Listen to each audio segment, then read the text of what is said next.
of those 1.5 million nonprofits just won't accept real estate. So the solution is a specialized nonprofit that exclusively accepts gifts of real estate. So if we think of the American Humane Society, their mission is to help animals. If we think of all the homeless shelters, their missions are to help our people not be homeless. The special.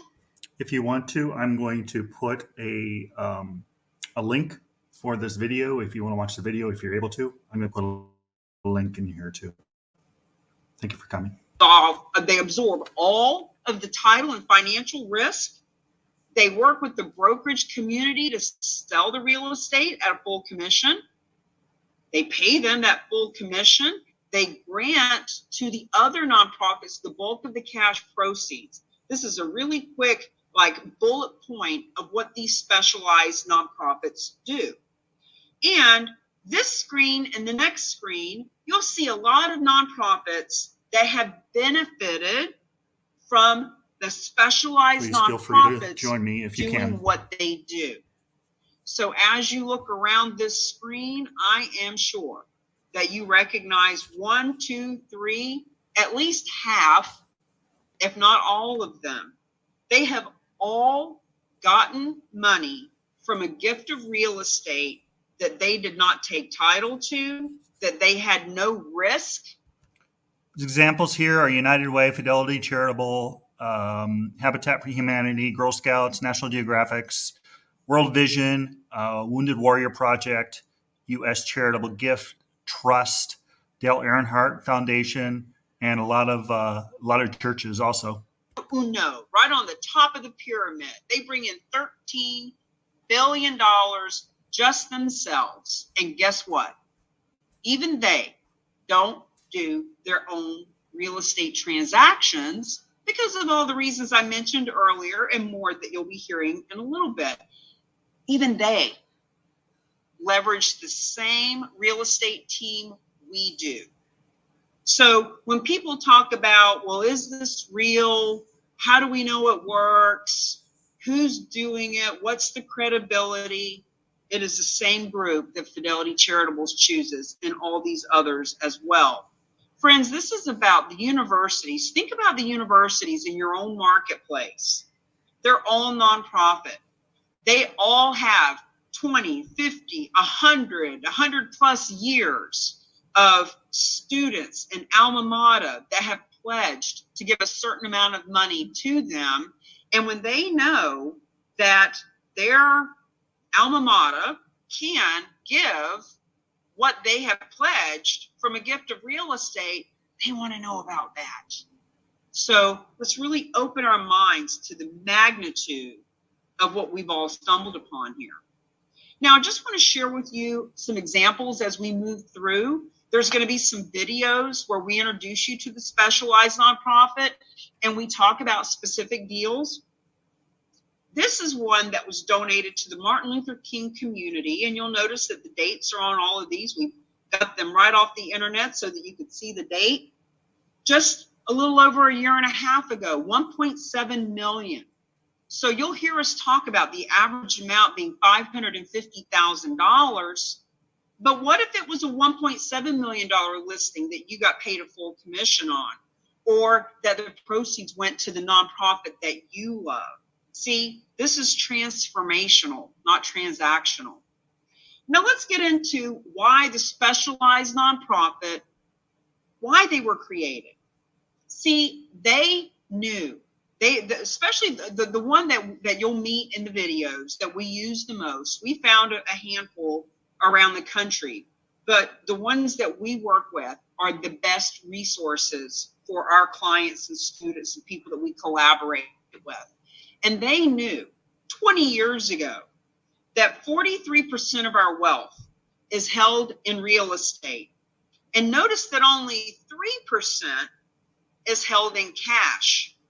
Yet, 90% of what nonprofits bring in is coming from that 3% of cash, and only 2% is coming from real estate. So if you look at the numbers on the right-hand side, these are actual numbers that we get from the Bible of nonprofit donations, which is Giving USA. Over $474 billion was given in 2020, and $9 billion, or 2% of that, came from real estate. But the opportunity here is for us to change it from just that 2% and $9 billion to a lousy 6.5%. So what if that 2% were to go to 6.5%? That's where that 20 billion extra that was mentioned a few slides ago comes into play. So the nonprofits are still getting their 433 billion from cash, and they're still getting their 32 billion from stock. Give me 1 second. Let me get to, give me a second here. Let me transfer the sound to my computer. And give me a sec. I hope you guys are all enjoying this. And I just plugged in my camera, so bear with me 1 second. I gotta there we go. That 29 billion creates almost 2 billion in real estate commission, and that's only if it's equity only. But what we know is these donations of real estate are not all equity. And what that means is if the average donation is 550,000 and 540,000 in this example, what if the listing was $1 million, or like the one we just looked at, 1.7 million? So in other words, the commission to the real estate agents is really even more than that, because it's rare that the property donated is totally full equity. So the benefit for the charities and their champions is exactly why this organization, the RAOC, the Real Agents of Change, was created. We are an organically growing group of real estate professionals, financial professionals, nonprofits, fundraisers, visionaries, community leaders who can see that the system is broken, that real estate is hot, and that fundraising is not. The goal here is to help all of those who really want to take a stand for their communities and make money making a difference, help them become proactive versus reactive. Meaning, if we know what this is, which we do now, and we'll definitely have a solid knowledge base by the next couple of hours, if we know what it is and we just sit back on our laurels and wait for someone to randomly mention it to us, that's one position to take. But when we become engaged and become proactive in teaching or informing or putting posts on social media or putting it on our website or having conversations at those fundraising committees about this, oh boy, that's when we go from 9 billion to 29 billion a year. So just to give you a little bit of background about why I even saw this, like, this has been around for 100 years. We didn't invent it. We did not invent donations of real estate. We did not invent specialized nonprofits. They've been around for 20 years. It was that vision of being a top 5% realtor and knowing what it's like out in the trenches and the door knocking and the cold calling and the commission splitting and the crying, looking for new listings and competing and cutting commission and all those things and all of the money invested in lead generating and coaching, like knowing what my real estate friends go through. And then on top of that, doing all that fundraising with Ronald McDonald House and Make-A-Wish and local nonprofits, I just saw something a little bit differently. And I thought, you know what? There are 2 million realtors in this country. What if 1% of us were to understand how this works. What if just 1%, one out of every 100 realtors, were to step up and tell their community, friends, there's a better way. Let's feed these kids. Let's house these homeless. So it was the real estate experience and the networking experience. Dear God, I've been thousands of networking events, spoken at them, exchanged tens of thousands of business cards, and I had never heard of it. And I know how the financial advisors and the CPAs and the accountants and all the businesses, how we all just want to make a difference, but we also need to make money. With that nonprofit experience and knowing how hard it is to do a fundraiser, 3 to 6 months of it, all this time, talent, and treasure, just hoping that the fundraiser even happens. Cause marketing campaigns, or what you might know as social responsibility. Friends, 87% of your marketplace will choose you over the competition when they know that you're socially responsible.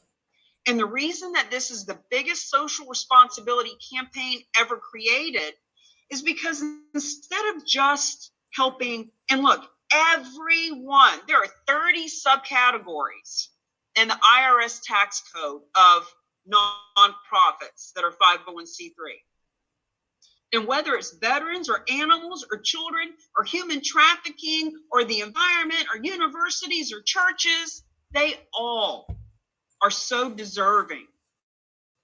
And from a business perspective, instead of choosing 1 or 2 or 3 or 5 or 10, what if you could help all of them to get funded? See, that's why this is the best social responsibility campaign. You plant your flag in an awareness campaign, letting your market know that you're the go-to charitable real estate champion that can fund nonprofits on average $550,000.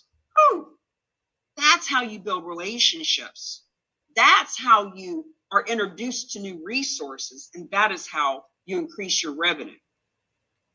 Now, the book Real Estate is Hot, Fundraising is Not came out about 30 days ago, and I'm putting some in the mail tomorrow that have been ordered on Amazon. We have the National Awareness Campaign, List the Legacy listing. We've got all kinds of videos that you can leverage to send out to people that you know to help them understand what this is. We are providing all of these resources to help you inform and educate people.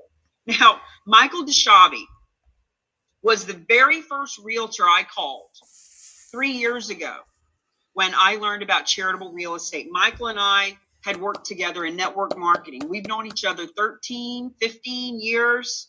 I coached him in real estate. He's just one of the kindest souls you'll ever meet. And he is licensed in Brooklyn. And I called him up and I said, Michael, I don't know what we're going to do with this, but charitable gifting of real estate. I'm not going to coach you anymore on doing fundraisers. Let's just help these people get funded. So that's the end of section 1. I'm going to stop sharing and just come back and see if you guys have any questions. Jackie Miller, can you go back a slide? Unmute yourself, Jackie, and tell me what it is that you would like some clarity on. I'm happy to help. Hi, Cami. Let's see here. So I missed the part of the percentages of charitable giving in the form of blank and the other part of the percentages giving gifts. Okay, so charitable gifting, 90% comes from cash. And by the way, the blank that she's talking about, you'll notice that there are words that are underlined in each of these slides. There's actually a workbook. So if you're wanting to get certified, the workbook walks you through exactly what's going to be on the test. And in the workbook, there's blanks there, and you fill it in as we go along. So just FYI, Jackie, you will be getting a recording of this presentation as someone who's stepping into getting certified, and you will also get a workbook with all the answers in it. Thank you. But just to answer your question, 90% of what nonprofits bring in comes from cash, which is only 3% the pocket change that we have in our pocket. Whether we make 20,000 or 20 million a year, got about 3% in our pocket change. But 43% of our wealth is held in real estate. And that is why charitable gifting of real estate, the proceeds will always be a better way to fund our nonprofits than cash. Okay, that answered it. Thank you so much. You are welcome. Anybody else want to ask a quickie? I have a question, Cammie. Sure.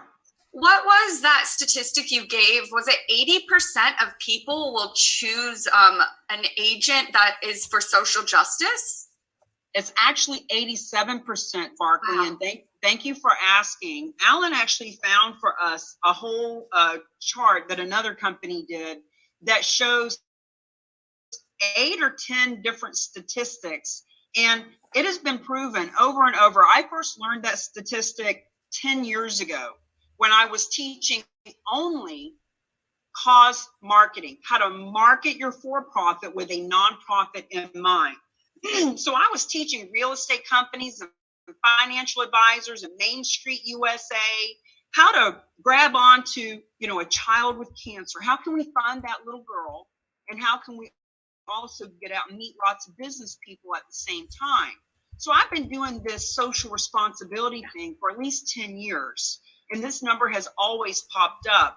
Now there's even more numbers that support this. Like, for example, by 2025, 50% of the workforce in America will be millennials.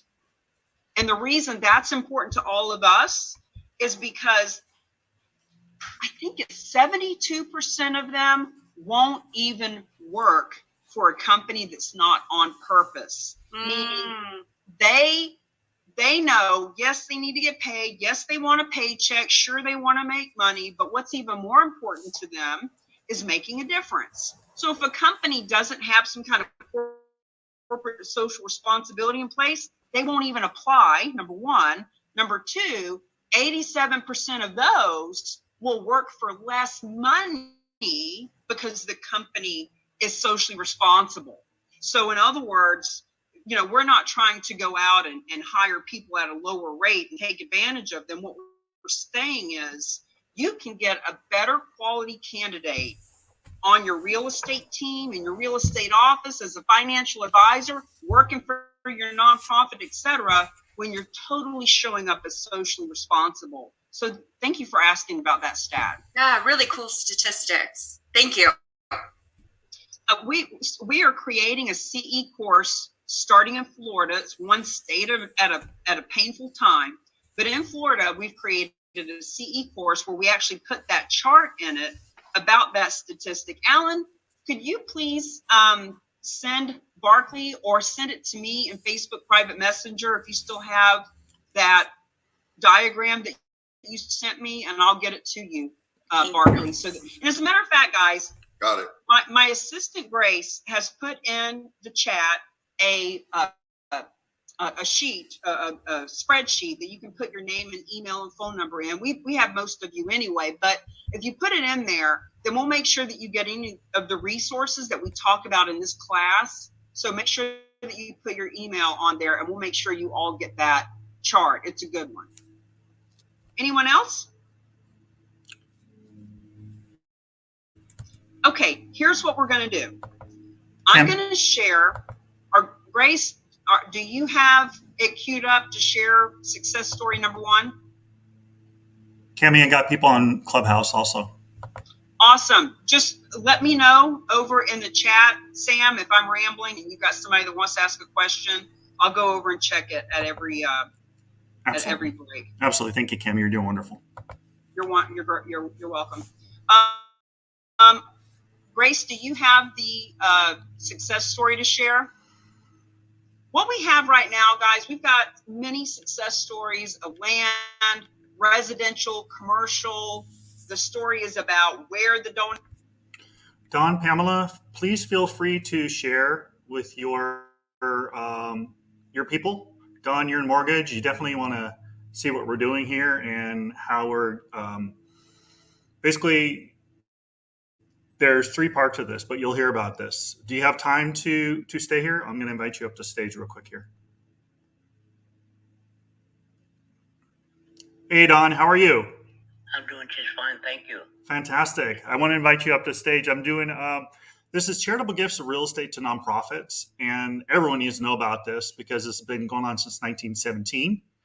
And it's an amazing opportunity for those that are connected with a lot of those folks that have high net worth that would give a piece of real estate to nonprofits. Hold on a second. They're doing a video. I'm going to go back to this real quick. We are speaking with Bruce Yes, Geis from Realty Gift Fund, talking about another case study where a donor has donated real estate to benefit the nonprofit world. Bruce, tell us our story for today. Okay, this is an interesting one because it's a case of a nonprofit who was a late donor 2021 to us. First time they'd ever met Realty Gift Fund. And we stepped in and fulfilled a need they had. They had a donor with 13 pieces of property. They wanted to get off their books and donate by December 31st, 2021 to benefit this nonprofit. And we took a call on a Sunday afternoon and we said, absolutely, would be delighted to do this. Ultimately, that donation led to a check going to that nonprofit for about $408,000. It took about, I think the check went out in late March. We had to sell 13 pieces of property to get there. Here's the interesting part for us. This nonprofit immediately, as this was underway, started marketing gifts of real estate. And now we are under contract to do the second deal for them, which is a residential condominium in Carmel, California, owned by a woman who actually lives in Berkeley and is never going to use this property again. It was gifted to her a long time ago by her mom. It's in a senior community that she is not going to move into. And so she has made a gift to us and we are going to sell it to somebody who wants to live in this senior community. We have run the math. We have talked to our broker. We have talked to our title company. We know that we need to invest $20,000 to get it ready for the market. And we believe that we are quite easily going to net for this nonprofit $600,000. Here's why this is an interesting story.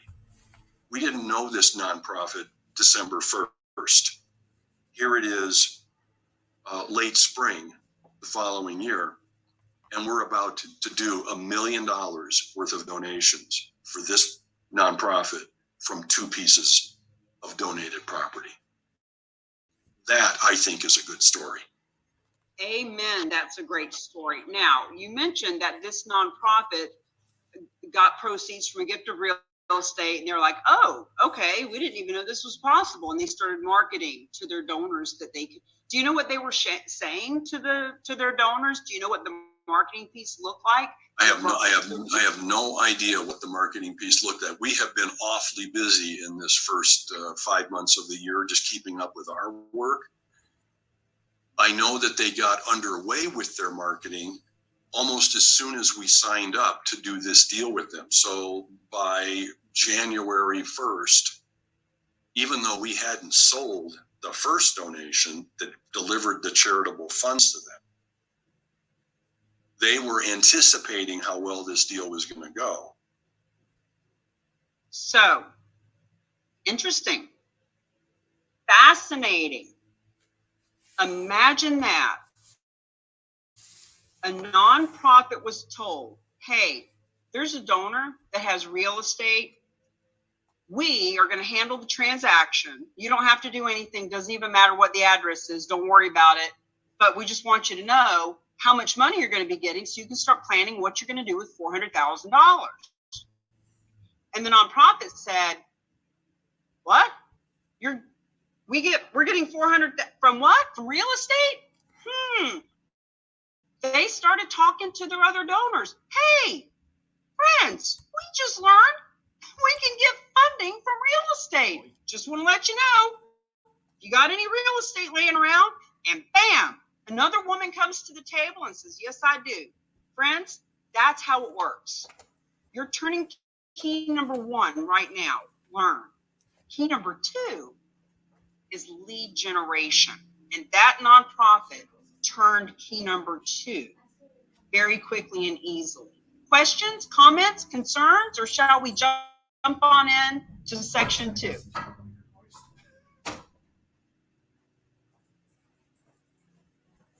All right, looks like you guys are just hungry to keep turning that key number 1. So uno momento, and we will jump on into section number 2. And they were Okay. Please feel free to put it in the chat box. Guys, this is a lot more fun for me and for you, and a lot more interesting, and it creates a lot more knowledge base when we get some interaction going on. So please feel free, pop in the chat. What would your nonprofit do with $500,000, or in this case, $1 million that we just heard about from this nonprofit? It's got 2 donations. Who is the nonprofit that you love? What marketplace are you in? Share your phone number and your email. You know, like we said earlier, people that come to this, we only attract really good, generous, heart-centered, savvy business people, and those nonprofits that are visionary and wanting to do something different in the world. So don't be afraid to share your information. This is how that nonprofit got the second donation of real estate, is by sharing who they are and how real estate works. So just be engaging, please. Okay, benefits and strategies. Let's start breaking this down a little bit, okay? Here's how it works. There are 3 stakeholders, or what I like to think of as the triangle of trust. The first stakeholder involved in charitable gifting of real estate is the donor of the real estate, which could be a private individual or a corporation. Guess what? I learned in Giving USA book that I believe it is 82% of all donations come from private people, not even corporations. So there's donors, okay? The second of the 3 stakeholders is the advisory community.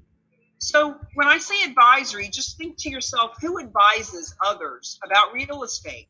Who is a professional that has some kind of input to advise people who own real estate? Tax accountants, CPA, real estate attorney, wealth managers, real estate agents, advisors, okay? And the third of this 3-legged stool, or trifecta of trust, is the nonprofit themselves, which can be a public charity, a donor advised Close fund. the door, please. We'll talk about in a little bit. And this is why we call it the triangle of trust, because it looks like this. You got these 3 key people that are required to make a donation of real estate happen. So the donors are a yes. A yes to what? They're a yes to gifting of real estate.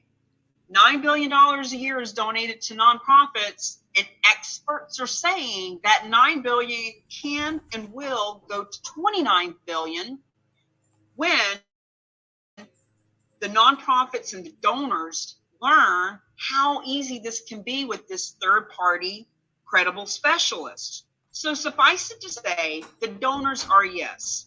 You cannot convince someone to give their property to charity. What you can do is educate and inform them of their options and opportunities, and they are a yes when it is right for them. Advisory community. Well, heck yeah, they're going to make money making a difference. The realtor gets a full commission. The financial advisors can add to the fees that they earn from assets under management. And when you really roll up your sleeves and learn about how we leverage real estate for real change, any and all businesses can make money from this. Challenge me on it. I'd love to have a conversation about it after this next section. So yes, from donors, yes, from advisors. It is the nonprofits that are the no. So you say, well, I've been real estate 30 years. I've never heard of this. I've been a nonprofit. We talk to people who have been in the nonprofit world for 40 years and have never dealt with a piece of real estate. Why? Because most of them must say no for lots of reasons. It is so complex, friends. It is so complex and scary to do work. Now, if you're a professional in real estate, you might be thinking, well, it's not that scary to me, but that's because it's your mission in life. It's what you do. Trust me, an animal shelter, what they do is pick up poo and pick puppies and adopt them out. They don't know anything about real estate. It is way too complex. It is way too much risk. It is so risky. Even when a piece of real estate is being donated that on the surface looks simple and there's no mortgage and it's just here's the keys, here's the deed.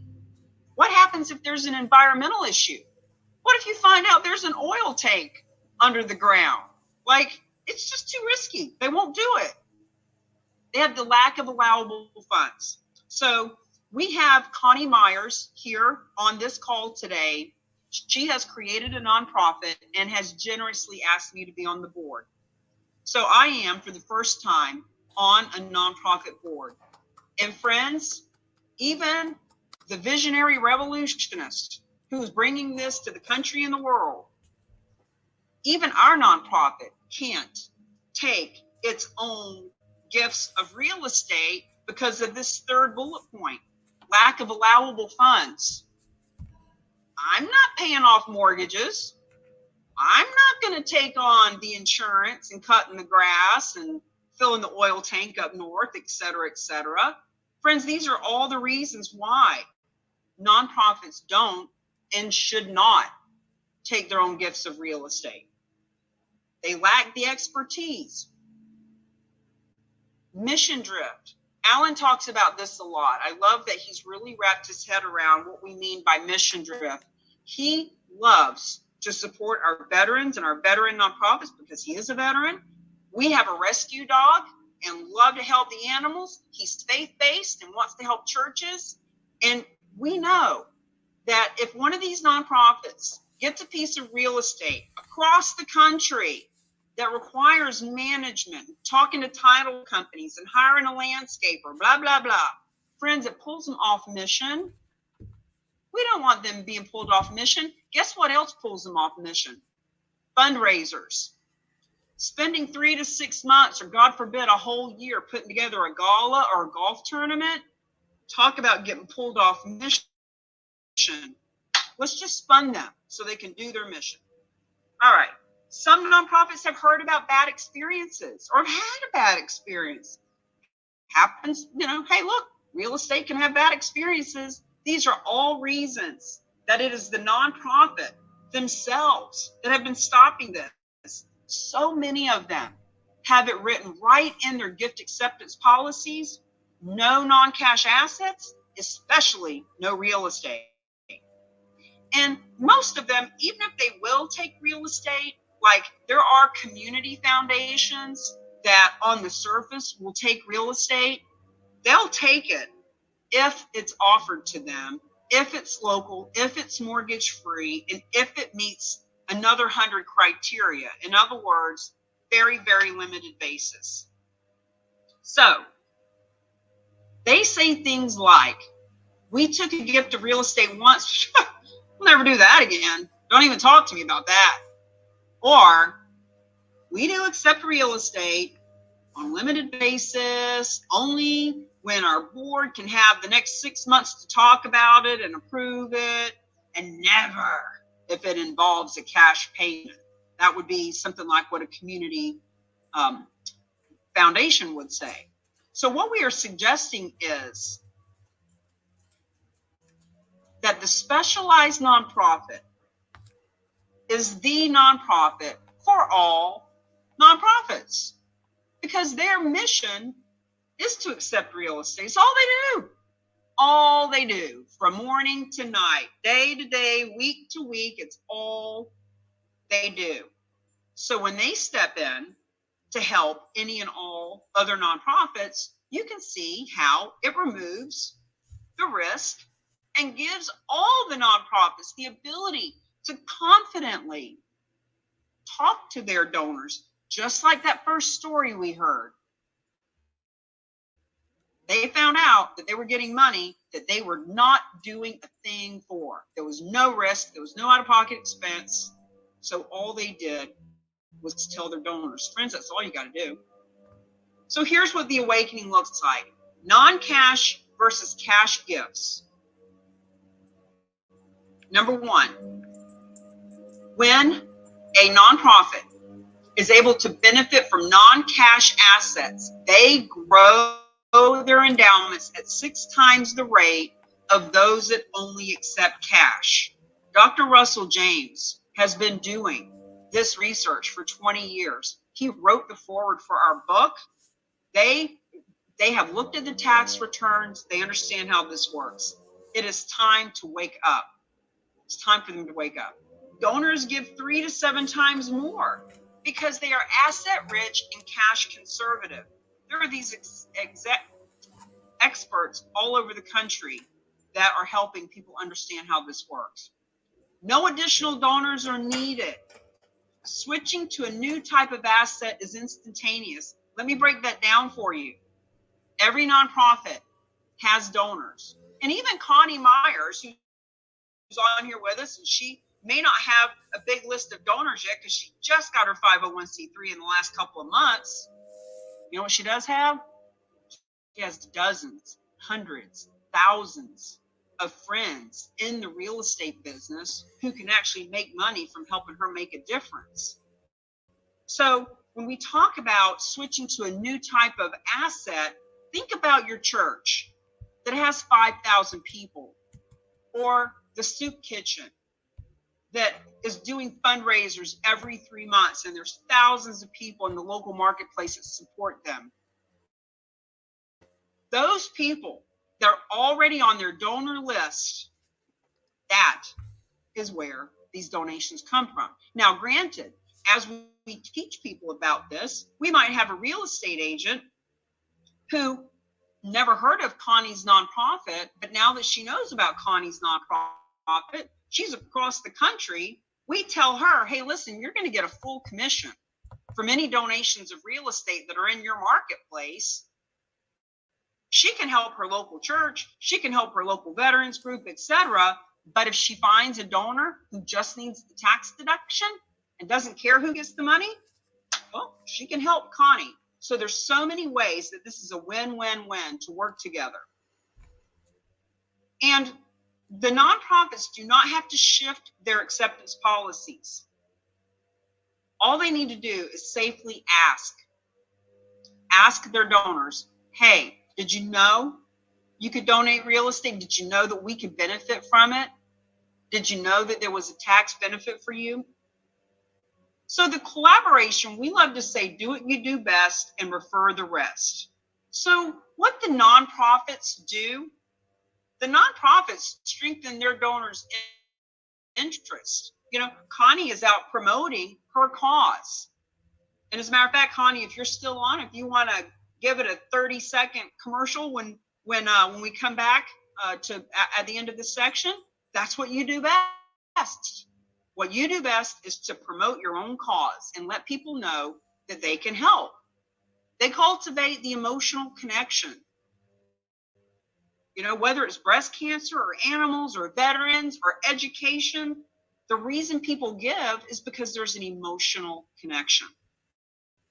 Sharing the benefits of non-cash gifts is all that nonprofit did in the last story. That's what they do best. To start asking for gifts of real estate. So when those nonprofits are picking up the phone and thanking that donor for the $25 donation they made last month, or thanking people as they walk around the gala that showed up at $500 a ticket, All they have to do is let them know that they can benefit from real estate, because it is the specialized nonprofit that accepts the real estate and fixes it and sells it and grants them the proceeds. They intervene. They step in. They are the experts to explain the tax benefits and to do the net sheet. They provide all the resources that real estate requires so that the Boys and Girls Club or even Connie's nonprofit doesn't have to worry about who the title company is or how to pay off a mortgage. They solve the complexities. There are lots of stories that we have. Grace, if you can put in the chat, or Alan, if you're listening, therock.com/donations. Friends, do yourself a favor and do not go down the rabbit hole of watching these videos right now. I just want you to know that there are case studies you can watch that show you how these complex deals can happen when you got an expert that knows how to handle them. And then they grant the bulk of the net proceeds to the other nonprofits. 90% or more of the proceeds goes to the other nonprofits. And the RAOC, we help with the systems, the script, and support. See, you're here right now because the RAOC was created to spread the word, to provide information, education, and certification, and marketing and scripting and systems and strategy and strategic calls and alliances. Now, Gene Frederick is the granddaddy of EXP, and I met him about 1.5 years ago, and we did a 15-minute interview, and we pulled this quote out. Nobody's doing it. You get to talk to high net worth people. This is the way to meet them. Cammie, as you explained to me through your program, baby boomers like me can donate in a way we didn't know how. This is a game changer. Friends, people like this, 50 years of real estate experience, leading one of the largest real estate teams ever created in the history of real estate, didn't know about it. This opens up doors for all of us.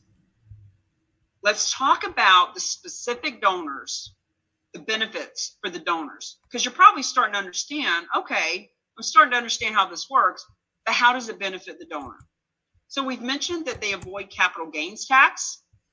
We've mentioned that they can write off the appraised value as the basis for their tax deduction, meaning if a mortgage is being paid out of that, they're pulling cash out of that. Let's use that $600,000 example we had at the beginning.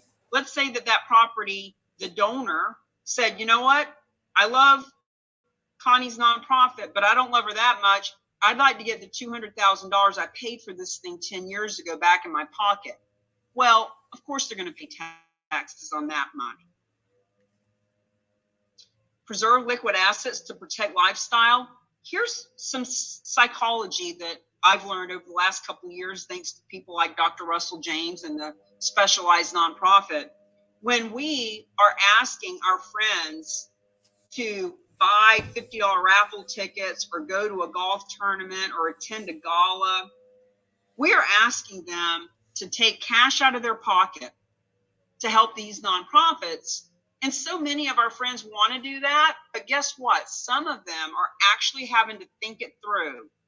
Do I have $500 to go to that gala this weekend, or do I want to buy my kids Christmas presents? That's a real problem. The lifestyle is impacted when we are asking them to spend that little bit of 3% they got in their pocket. Now, this also can eliminate the complexity. So some people will say to us, well, yeah, but you know, that $600,000 piece of property, aren't they leaving that to their kids? Some people don't have kids. Some people don't want their kids to have anything. And some people want to eliminate a complex asset from their estate because they know that their kids or their heirs wouldn't know what to do with it. And that the kids would be better off with a life insurance policy that gives them cash than a second home in a 55 and older community. So this simplifies asset transfers to the next generation when this property has been liquidated, if they put the money in a donor advised fund, which we'll be talking about in just a few minutes, they can actually leave that to their kids in a very easy way. They experience the convenience. One of our favorite stories is of Linda. Linda is on a donor list with 300,000 other donors for the National Jewish Health Society. And she learned after 32 years of giving $25 a year to her nonprofit of choice. A couple years ago, she heard one of the team talking about this. Didn't know she could donate real estate. Guess what? $25 a year? Nobody would have thought Linda had property to donate, but she did. And the main reason she donated this second home, this cabin in the Poconos, I talked to the fundraiser of that organization. The main reason was because it was convenient. This cabin had fallen into disrepair. It needed plumbing. It needed electricity. She had to rent a hotel after driving there for 6 hours to go visit it. Friends, it was convenient for her not to come out of pocket and have to fix any of that stuff. They can receive a partial cash payment for any reason. It is called a bargain sale. So whether they need to pay off debt, whether they want a return of that initial investment, whether they want to tailor the size of their charitable gift or purchase that life insurance for their heirs, they call it a bargain sale. It took me a year to figure this out. Look, I was as new to this when I first learned about it as you are today. So let me help you with a couple of these things. Bargain sale sounds like bargain basement. Sounds like a fire sale. No. That $600,000 property from the beginning of the presentation. If the donor says, I love Connie's nonprofit, I don't love it that much, I want to get my $200,000 cash out, and the specialized nonprofit gives them $200,000 because there's $400,000 of equity, give or take commissions and other expenses. So that is called a bargain sale because in essence, the nonprofit is buying the $600,000 piece of property at a bargain of $200,000. So now they have a $600,000 piece of real estate that they bought at a bargain of $200,000, and when they liquidate that asset, it is the equity that goes to the nonprofit world. Clear as mud? Okay, you might be saying, well, I'm impressed. There are a lot of benefits here. I completely clueless about this a little bit ago, but now it's kind of starting to come together.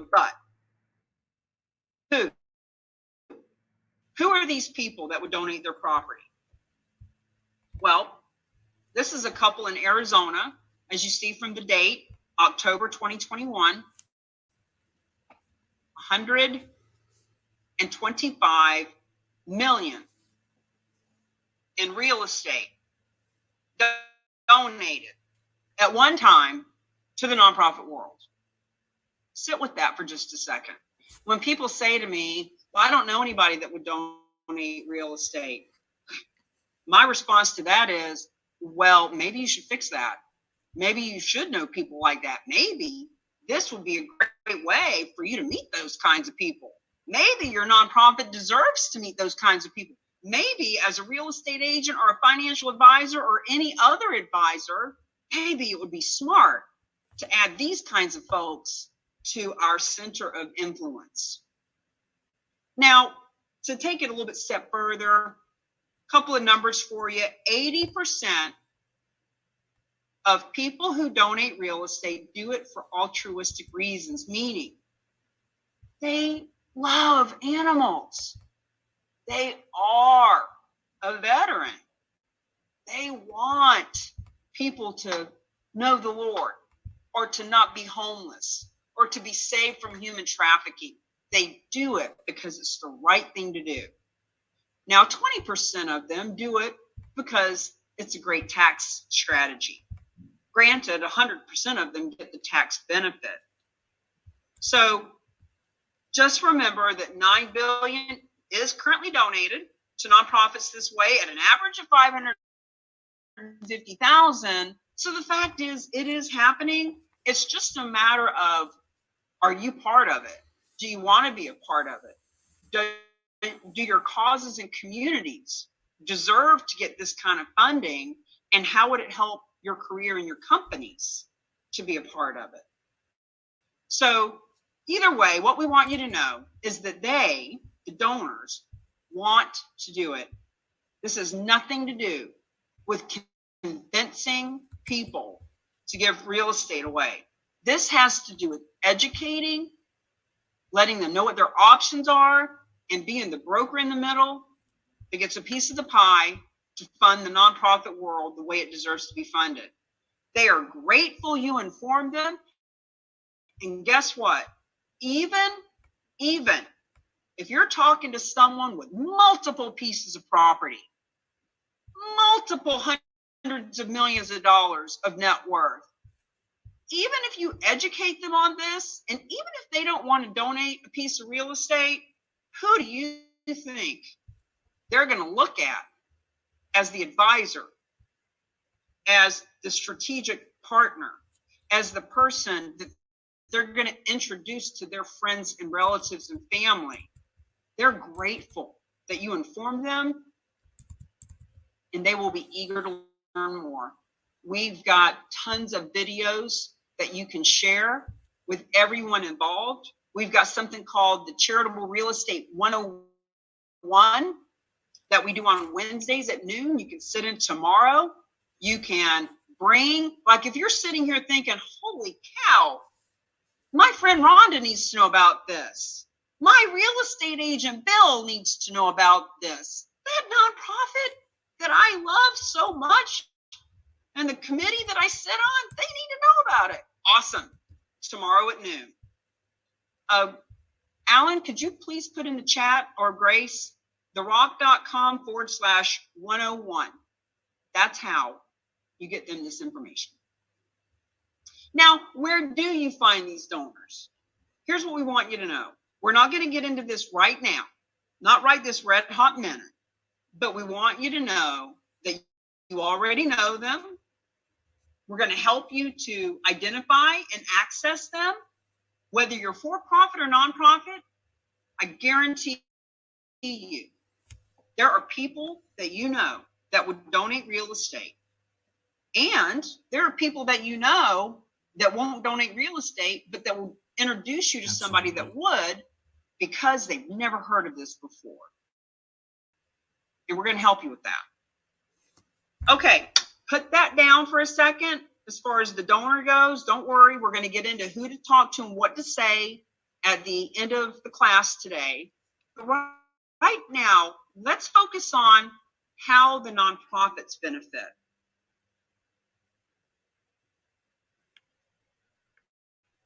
When we talk about that there's 30 subcategories of 501c3, here's some of them. Just take this in for a minute.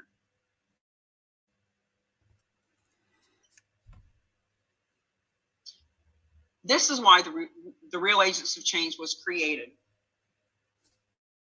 Because there's so many people that need to have a voice, and we can be the voice for them. Whether you're doing it because it's the right thing to do, or whether you're doing it because it's the smart thing to do and you want to attract 87% of your population, the good news is it doesn't matter. Because regardless of your intention, nonprofits are going to get funded from this period. So whether you like it or not, you're going to be helping your community. And typically, those that we attract are here because that's exactly what they want to do. And they get paid. So that's a little bonus. Now, this is Deborah LaPlante. She came into our group in January, I believe it was. The day after, maybe the night of the class, she's watching the 700 Club. For those of you who don't know, that's like a church, a religion-based channel. And she sees Pastor Corey up on the roof, the pastor on the roof. Been doing this for 10 years. Up on a roof, 0-degree weather in Chicago, taking a stand for his community, raising money. She reached out to him immediately. No script, no social media, no fancy meme. Just called him. We got on the phone with him. And the point of the matter is, and actually there's on the back of the book is a quote from Pastor Corey. The point is that this opens doors. This starts conversations that you just wouldn't be having otherwise. Okay, nonprofits. Receive the benefits and gifts of real estate, but avoid the risk and liability. I can't say that any stronger. Friends, there is zero risk. Remember back at the beginning, for those of you who popped in and out, if you didn't see this, let me tell you now, there was a warning that said you can't unlearn what you're going to learn in this presentation. And the fact is, you've just learned. Yep, your nonprofit, the committee you sit on, the church you've been going to for 20 years. All of that can benefit with no risk and no liability. And for us to know that and not share it with them is the biggest form of hypocrisy and disservice imaginable. I can't imagine knowing this and then sitting in a fundraising committee and not speaking up about it. It's one of the benefits. Embrace your donors' best interests. Allow the gifts they want to give of appreciated assets. Here's the thing. Whether you understand it or not, there are donors on the nonprofit's donor list who need the tax deduction. Their situation is such that this benefits them. That's all you need to know. Do what you do best and refer the rest. If you are a financial advisor, awesome. Partner with one of our realtors to get together and teach thousands of people how this works. Just know that they also want to leave legacy. That's in their best interest. People get to be 65, 70, 80, 90 years old. They got this extra real estate. You can't take it with you. They don't have an heir, or the heirs they have are already taken care of in other ways. And they want to be on their deathbed knowing that they did the right thing. It is in their best interest. Strengthen those relationships by tapping their wealth bucket, not their income bucket. Can you imagine what it will be like for donors, whether they hear about it from your nonprofit and you or someone else? They are going to learn about this. And if they find out that their church that they've been going to for 20 years, they've been giving cash to, because that's all they would take. If they find out that church could have been taking real estate and they could have been giving smarter from their wealth bucket instead of the cash out of their pocket, how are they going to feel? See, that's why we had the warning on there. Now that you know this, don't be that nonprofit that sits on it and doesn't share it with other people. Your donors are on other people's donor lists. They're going to hear about this and they're going to donate to the first one who shares it with them. You can grow your endowments at 6 times the rates of the nonprofits who only accept cash.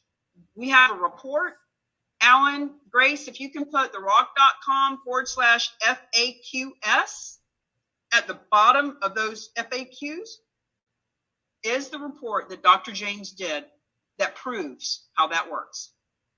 Guys, these are some numbers that you've already seen before. It is proven, not only is it proven that donors who give real estate can give 3 to 7 times more than the ones who only give cash.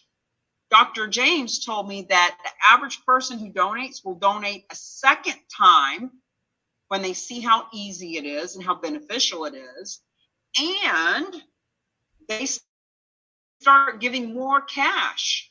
So that woman, Linda, that I shared with you a bit ago, who was giving $25 a year for 32 years, then she donated her cabin in the Poconos, and the fundraiser from that nonprofit told me she gives $500 a year now.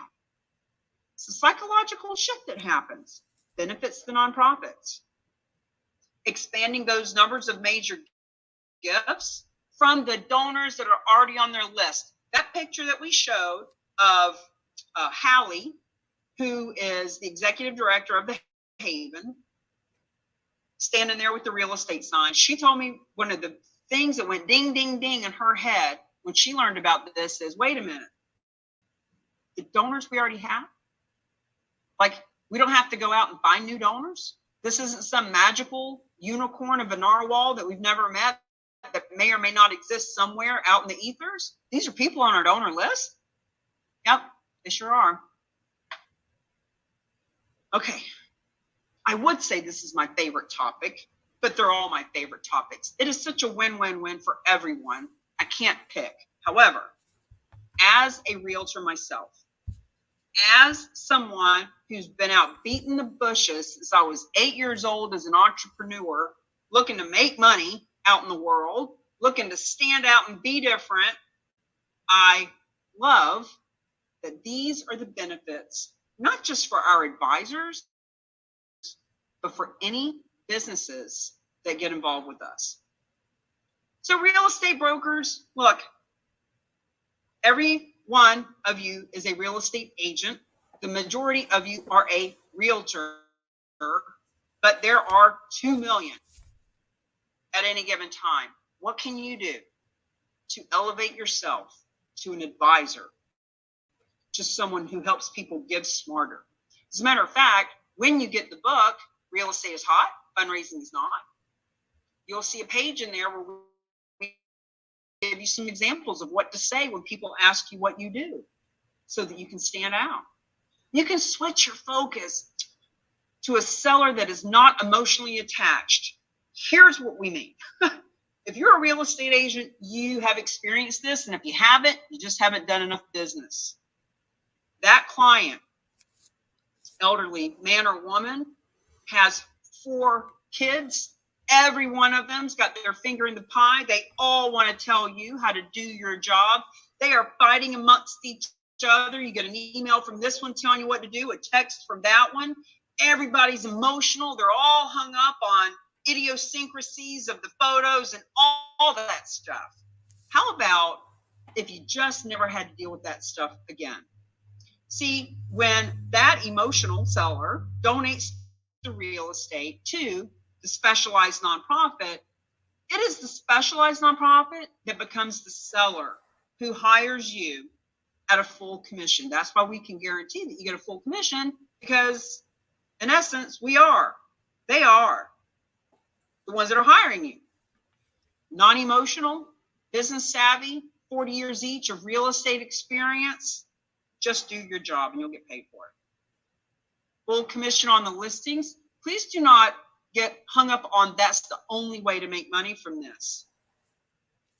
I mentioned a little bit ago, what about all the multi-property owners and all the CPAs and all the financial advisors and all the wealthy people and generous, heart-centered people that you'll meet because of this conversation that will want to introduce you around? Oh my God, I've been introduced to 500 people from one real estate agent here in Sarasota. Jessica Peterson is introducing us to every financial advisor, CPA, nonprofit, heart-centered business owner, realtor, broker, because of this conversation. It's so interesting. So don't get too hung up on just that one commission. This opens the floodgates to add people to your center of influence in a massive way. Let's talk about the financial advisors. Moving a hard asset to assets under management, AUM. Financial advisors, they get compensated in many different ways. One of the ways is when they have assets that they manage. One asset they cannot manage is real estate. When we help them see how we can help to liquidate that hard asset of real estate and put $1 million into a donor advised fund that they can manage and get paid to manage, friends, business development, making money, making a difference. Preserve the next generation of clients. So that $600,000 property that we talked about, the people who own it, John and Mary, are elderly. And what if they took that money that they got from that hard asset and they put that money into a donor advised fund, which we're going to talk about next. And that donor advised fund that now grows interest and has been a tax write-off can be left to John and Mary's kids, that they can then, when the financial advisor who has that money under management, now those kids already have a built-in wealth manager who are more than likely to keep that person as the wealth manager because all the hard work's been done for them. That's how it preserves the next generation. Now, for all of them, all of us, all of the business community, we can all be certified charitable real estate specialists. It's another designation. People love to get their designations. CCRES helps you to become proactive, helps you to market right on your website, right in your emails, right in your social media, right in your conversations when you go to networking events. You're becoming proactive, right? Key number 2, lead generate. Strengthen relationships with existing clients. Oh boy, are people fickle and move around? If you think that just because they bought their house from you 2 years ago, or just because you've got some money under management with them over there, etc., that they're just going to stay with you forever, you're crazy, because they're always looking. They're always shopping commissions, etc.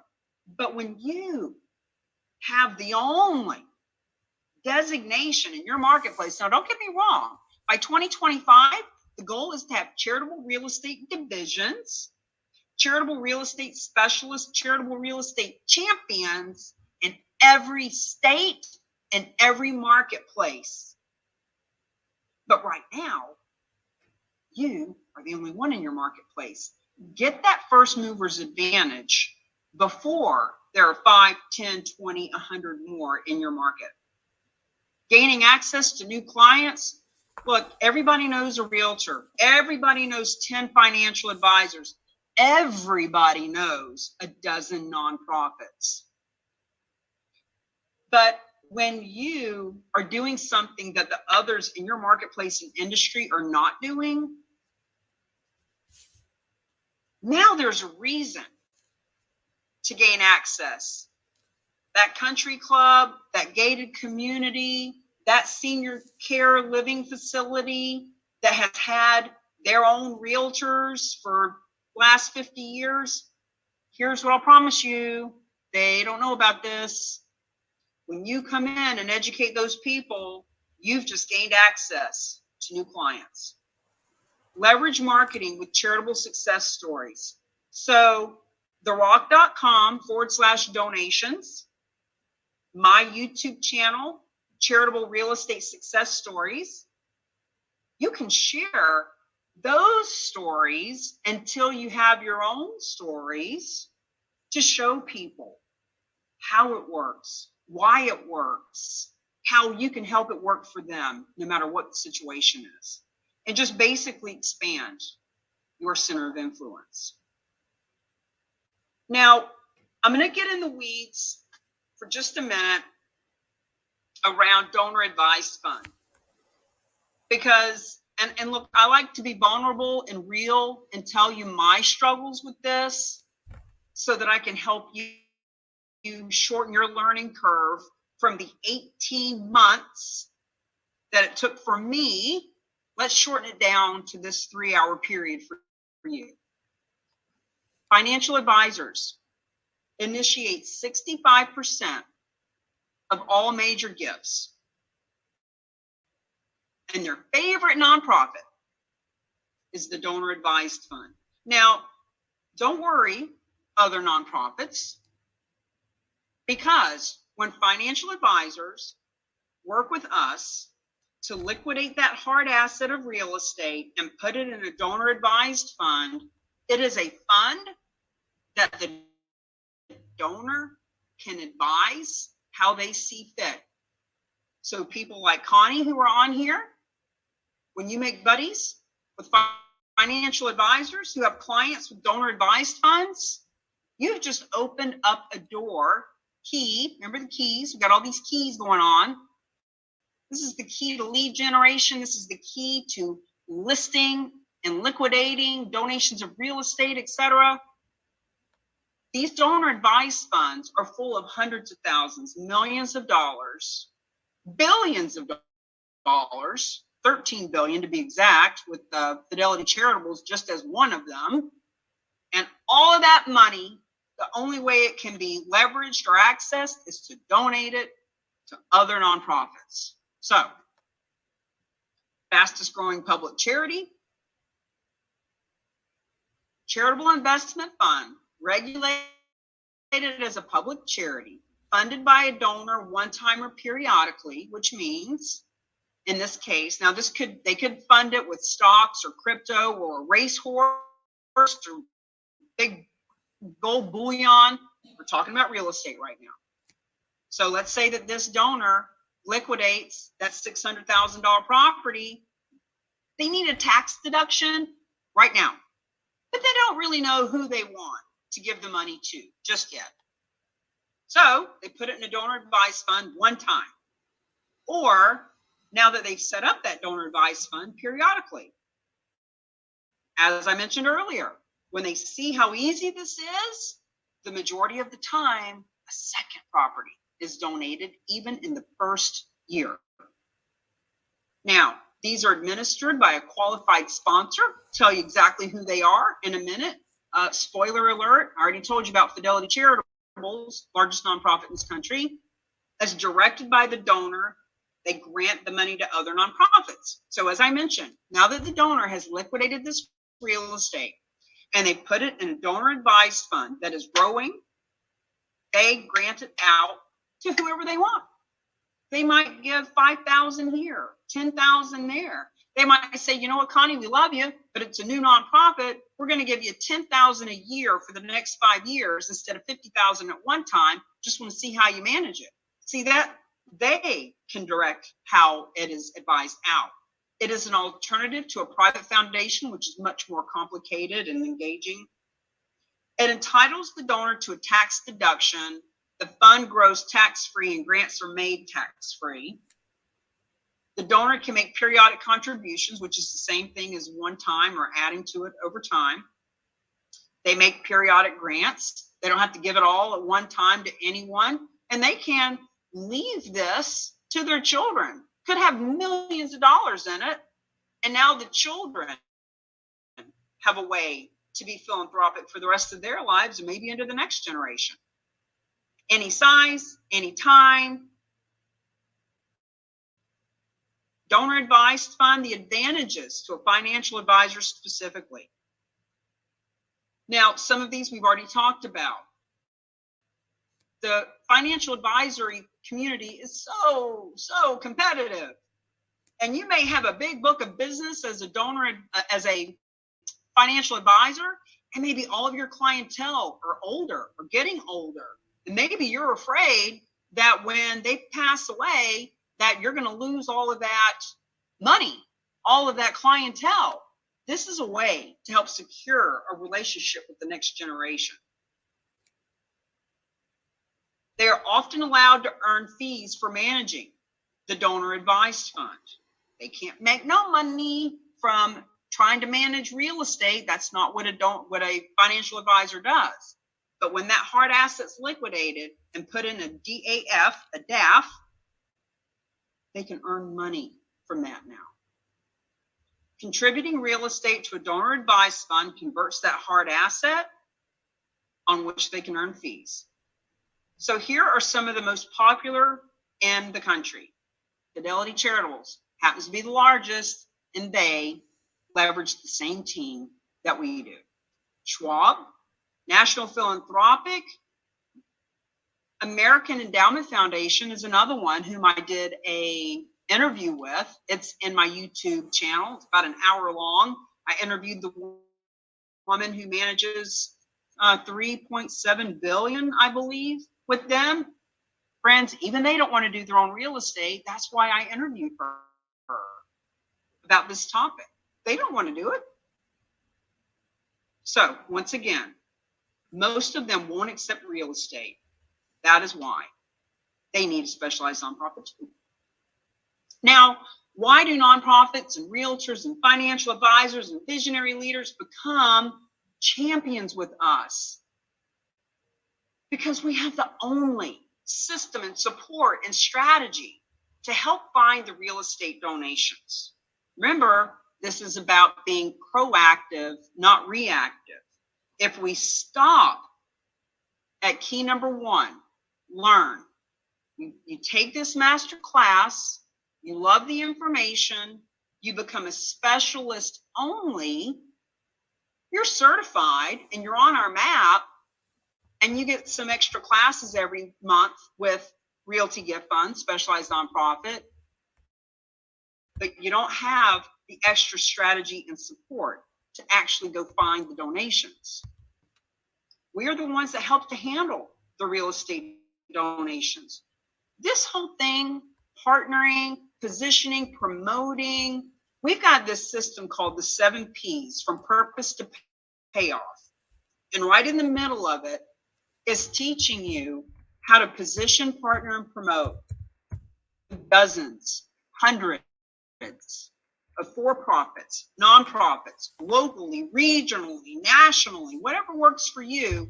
You just got to take action, but we can't take action if we don't know what to do. So it's our action steps. We have the only national database, as we talked about a little bit ago. Now, look at the date. This is on the market right this red hot minute, 7.5 million. And look, I love these photos. This says, without me saying it, but I'm going to say it anyway, we are not looking for contaminated real estate that people can't get rid of, some landlocked piece of 1,000 acres in the middle of Texas with no road to it that they can't give away. We're not looking for depressed or distressed property. Hey, sometimes that kind of property is donated. But when people say, well, how about probate? Well, let's turn our attention in a different direction. How about all of the abundance and the wealth and the beautiful human beings that we would like to surround ourselves with who happen to have real estate like this? Friends, this is a gift of real estate. This is what you get paid a full commission on. This is what your nonprofit can get funded with. This is our national database, and it's growing every day. We just added a new state today. Vermont is now on the board. So little by little, if you see your state, awesome. If you don't see your state, that's even better, because you'll be the first one, and you can always market yourself as the first charitable real estate specialist or champion in your community. So, end of section 2. I am going to look over in the chat. Please unmute yourself and feel free to jump on in with any questions while I look and see what I can answer over here. Congratulations. Woo! For Vermont. That's fantastic. Yeah. What's not to like? Right? I hear that. I'm just going to go back up to the top here and see. Feel free to ask any questions, guys. I'm just reading through. So Jackie wants to help nonprofits for foster kids. Guys, almost every week I talk to someone who's starting a new nonprofit to help foster kids. I was adopted. Thank you for your service. And it's very competitive. They need help. Let's get them funded. Cammie, can you make your slide bigger? No, I can't. I'm sorry. Beverly, that's as big as it gets. My fault. I fixed it on my end. Okay. See, Connie knows the language now. She says, my nonprofit will be able to provide 16,667 Go Kits for elementary school kids. Connie, would you like to hop on and just give them the 30 seconds of what your nonprofit is? Yes, thank you. And thank you, Cammie. Thank you so much. Yes, my nonprofit is designed to help get our country better prepared for disasters. And that includes getting Go Kits in the hands of children, because if we get the Go Kits in the hands of children, then they are going to also have their parents be more informed. And my goal is to help 30 million people be better prepared for disasters and other types of crisis. Fabulous. Thank you for being here. I think this is Connie's third time. Anything, repetition helps to remind us. Beverly, we haven't seen you in a few months. I'm so glad to see you here again. Yes, glad to be here. Great new info too as well. Good. Glad you're enjoying it. Vince, lots of nuggets to chat, to save it as a text and click on. Okay. Vince says, if you engineer a real estate donation to the nonprofit that subsequently liquidates it for donation, does the donor pay you a fee for services, or does the nonprofit agree to pay you the commission to liquidate? Vince, can you unmute yourself and just be clear as about who you mean by who you is?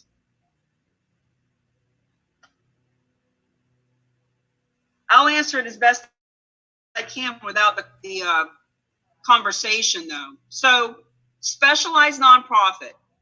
If you are a real estate agent and you introduce them to the nonprofit and or the donor, and the property is in your marketplace, you're getting the listing. Period. End of story. If the listing is in a different marketplace, then you'll get a referral fee for that.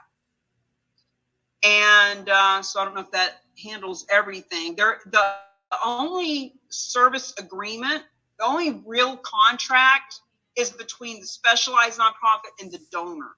So the donor comes and goes to, Alan, can you put in therock.com/property valuation? Guys, notice with all these links, we got plenty of support. You just got to stay in the conversation for a little bit. So the property valuation form takes 3 minutes to fill out. Donor then is introduced to specialized nonprofit, who are fabulous. You'll love them. And they are given 2 net sheets. One, if they did a traditional sale and paid the capital gains tax and whatever, based on their own personal tax bracket, etc. And a second net sheet that shows, okay, well, what if they donated the full thing outright? Or what if the specialized nonprofit gave them $500,000? In other words, what their specific dealio is. The donor gets to then make an educated business decision.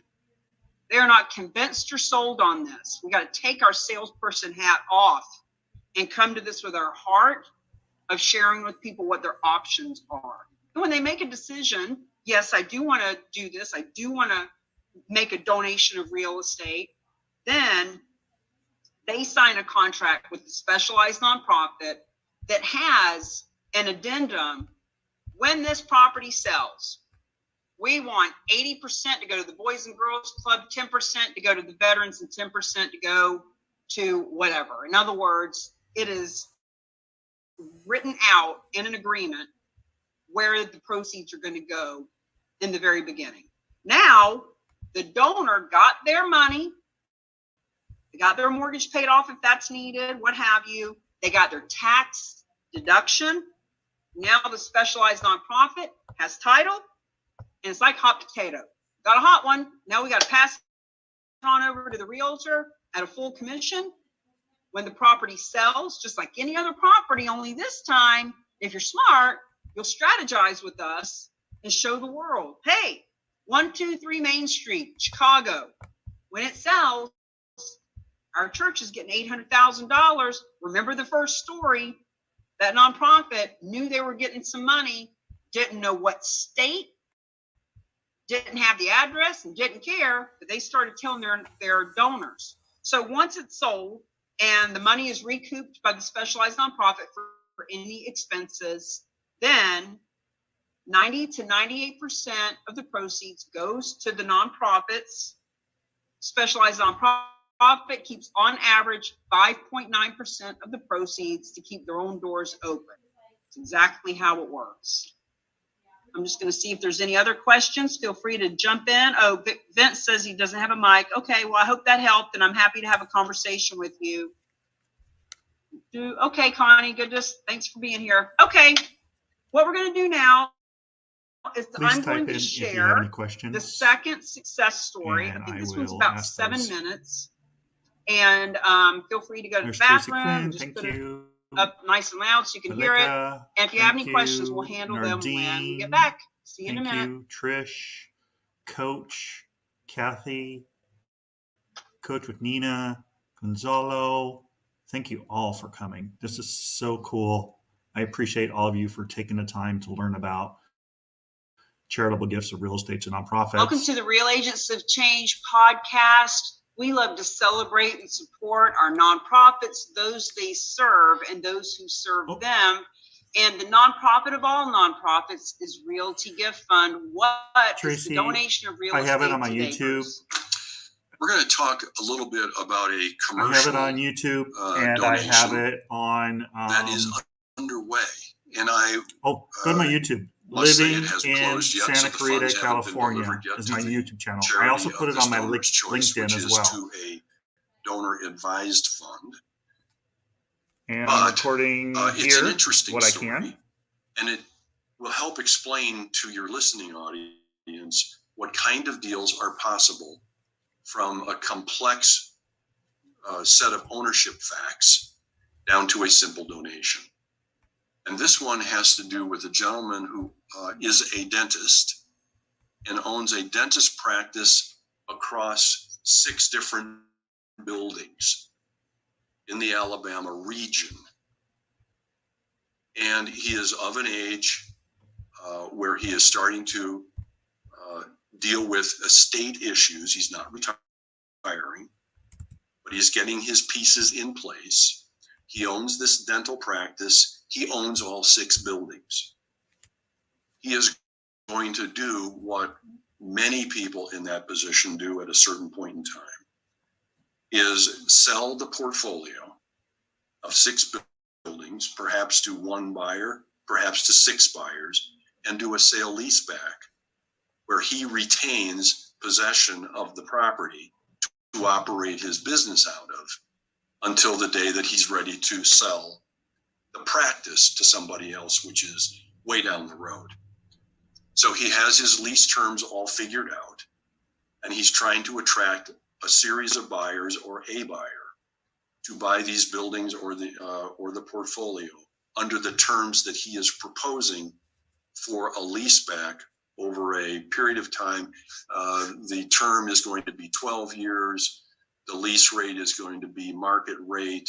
It's going to be an absolute net lease, which is what investors are looking for, meaning that the tenant pays for all of the expenses of operating the building as well as operating the practice. This is very typical in the investment market that we have grown up in. He would like to make a charitable gift of a partial interest in one of the buildings.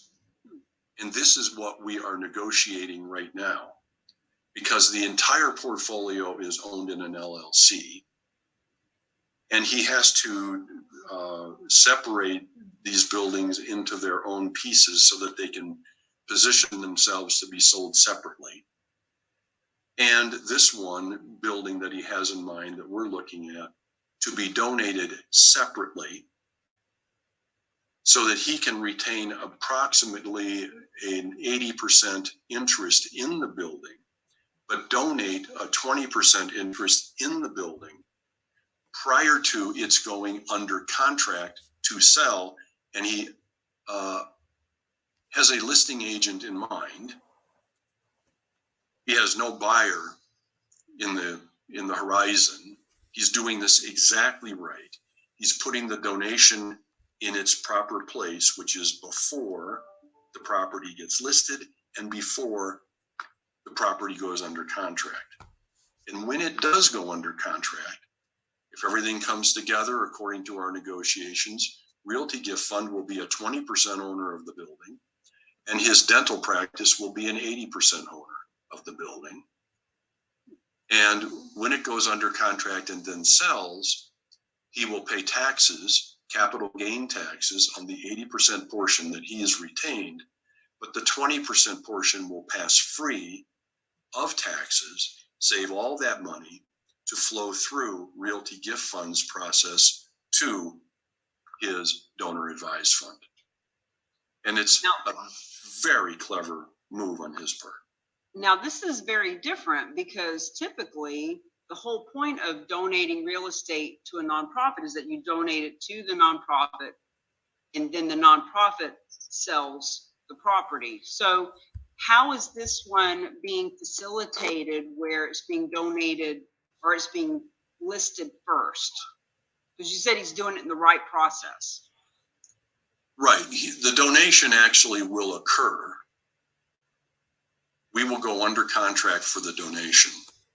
And then the property will be listed. And we will be named as a 20% owner and he will be named as an 80% owner. And then the property will go under contract and we will be named as a 20% seller and he will be named as an 80% seller. Got it. Everything perfect. So it's still the same basic process. It's just a percentage of the ownership as opposed to the whole thing. Right, and we often will do bargain sales for our donors who want to have the benefit of selling a percentage of their property and donating the remaining percentage. But they will donate the entire property to us and we will simply write them a check for the percentage that they have wished to retain. In this particular case, we are going to play the role of partner with our donor, 20%, 80%. Now, I'm curious, where did this donor come from? You mentioned that the money is going into a donor advised fund. Was it the donor advised fund that put you in contact? Yes, yes. It's the commercially operated. You know, they're the largest nonprofits in America are, for the most part, commercial sponsors of donor advised funds. So Fidelity, Schwab, Vanguard, American Endowment Foundation, National Philanthropic Association. Those are the big ones. And they have an army of people around the country gathering business for them. You know, Fidelity did $17.5 billion of donations last year. They have quite an effective army. And that's how our donors find us sometimes, is through that army. Well, for those of you who are analytical and always looking for something creative and interesting, there you have it. You can always reach out to Realty Gift Fund. Isn't that interesting? It's a little complicated and convoluted and in the weeds, but what I want you to take away from that one is this is why nonprofits say no to real estate. They are scared to death that it's going to be something like this that they could never wrap their head around. And even if it is a nonprofit that takes real estate, if it's local, mortgage free, and easy, they need to know that if it's something more complicated or in another state or that has a big mortgage, we can help them with that which they cannot handle on their own. Questions about any of this?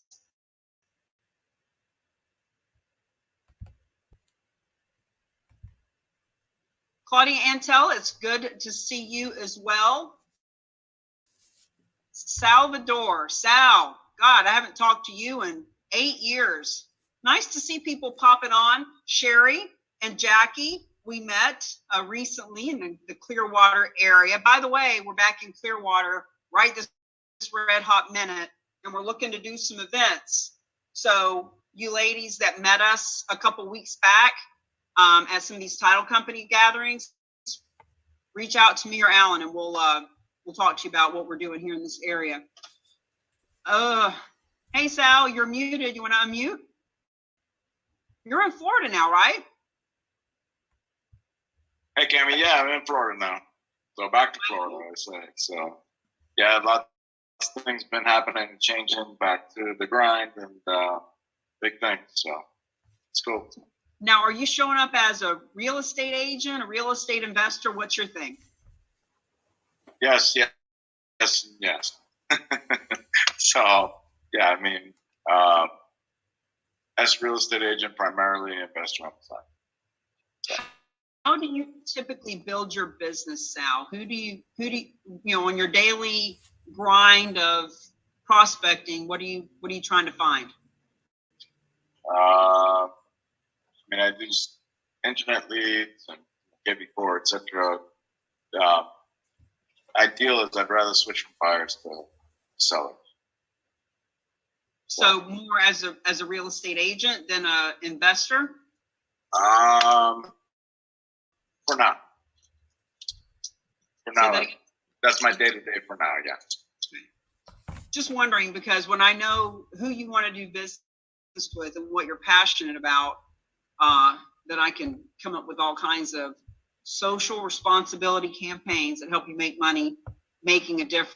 So, whether you're wanting to be an investor and therefore build relationships with lots of realtors versus shifting your focus as a realtor from buyers to sellers, this is just a conversation that people are not having. So some realtors want to get in front of lots of financial advisors, CPAs, and attorneys, but so many realtors are trying to reach out to those folks. It's the same old, same old. But when you can talk to them about charitable real estate, it just helps you to level up and be someone that they want to have a conversation with. So you can build that relationship with them. So exactly, and that's why, like I said, I'll get back into investing, but that's because again, that's an appeal for people. I see your posts on Facebook that you say there's people, because again, down here in Florida, I'm in Fort Lauderdale, Pompano, etc. And so of course, as people age and all that stuff, we have so I've been following you doing some of that. That's why I was like, yeah, good. Side out. We've got a guy in the Villages that we're going to be doing a presentation with shortly. We'll do a gathering first of CPAs, attorneys, mortgage companies, title companies, just all the businesses that would benefit from something like this, including the nonprofits that want to get in front of seniors. So Parkinson's, Alzheimer's, Friends of Hospice, etc. Put all those people together first and teach them about charitable gifting of real estate, that it's even possible. And then in December, January, when all of the people come back to the Villages from being up north, when they are repopulated again, we'll have a gathering where those business people who now understand what we're doing can be in the room with all the owners of the property, so that we can all come together and learn how this all works, so that the mortgage and title company can get together with 100 realtors, which helps them. And so that all the donors that come in can learn about the realtors and the CPA that understands this. In other words, we're creating a campaign of social responsibility that helps everyone involved. Just dropping that little pebble into everybody's pond. Any other questions? Or I'm just going to do the next section. I guess I'm just. Thank you. I guess I'm just doing a fabulous job. I'll just keep going. Let me get back to sharing the screen. And now we're going to get into some details, some documents. Let me get rid of this and find out how they come over here. You got to be able to dance and juggle at the same time when it comes time to do a PowerPoint. All right, section 3. Let's get into what qualifies. You might be wondering, you might be thinking about properties that you actually know about, or properties that have been on the market for a long time, or what have you. So let's get really clear about what qualifies and any special documentation that you need to know about. So the overall answer to what qualifies is simply this: it cannot be a timeshare. It needs to have equity, and it needs to be marketable. Meaning, back to the conversation earlier about if it's not if it's contaminated and you can't fix it, if it's landlocked and nobody wants it. In other words, there are some properties that may not be marketable right now because the current owner won't build a road to it or won't put that new roof on it or what have you. It might be that there's something that the specialized nonprofit can do to it to make it marketable. But overall, it needs to be something that can sell. So examples, guys, anything residential. Yes, people do donate their primary homes. They donate second homes. That is a huge part of this marketplace, whether it's a second, third, fourth, fifth home. They donate investment properties. There's a story of a guy up in Boston area. He had a 4-family that he paid like, I don't know, 100 grand. I don't know what this is that's coming up. Do you guys see that squiggly on the screen? There's the whiteboard application is coming up, and I don't know why.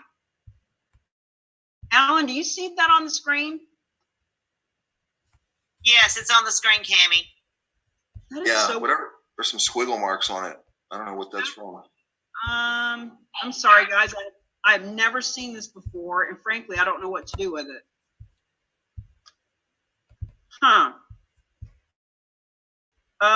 Grace, if you are sitting in and can tell me what to do with this, that would Is be it great. affecting your ability to go forward with the slides? It's not. I just want to get rid of it so it's not, so that it doesn't keep happening, because this is the second time. But I'll just keep going, guys. Apologies. Things change with Zoom, and I have no idea. Well, let's look into fixing that, though, Grace and Alan, if you can help me.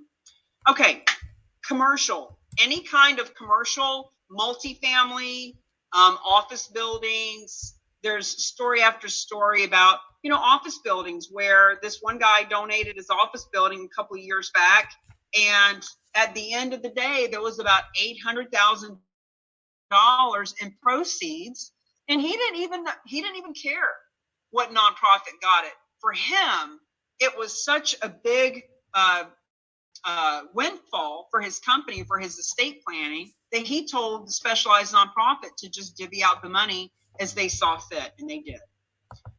Strip malls, dear Lord, think about all the vacant strip malls. Now, this isn't about a strip mall that is so overburdened with debt and in such bad disrepair that nobody could ever use it, but it is about one of these strip malls that might be getting ready to be foreclosed on, and it could actually be shifted into like government housing or apartments or something. In other words, it could become marketable with a little bit of creativity.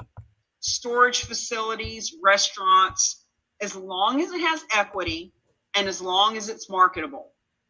Hospitality, land.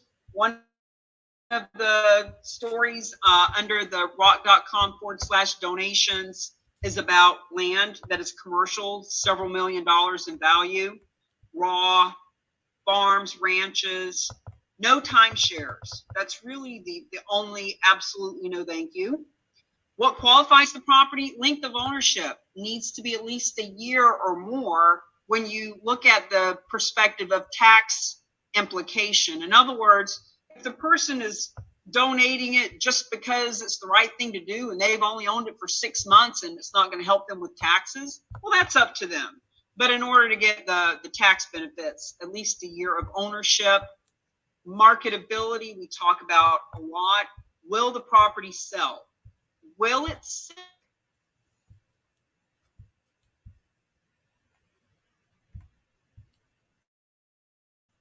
Here, looks like somebody hacked. Looks like somebody hacked their thing. So let me. I'm going to see if maybe I go out and come back in. Maybe that'll work.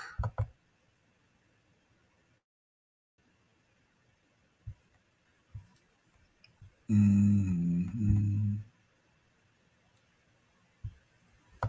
Took 6 months. They took $90,000 of cash of their own capital to convert 3 commercial lots into 7 residential lots, bringing the value up to $700,000.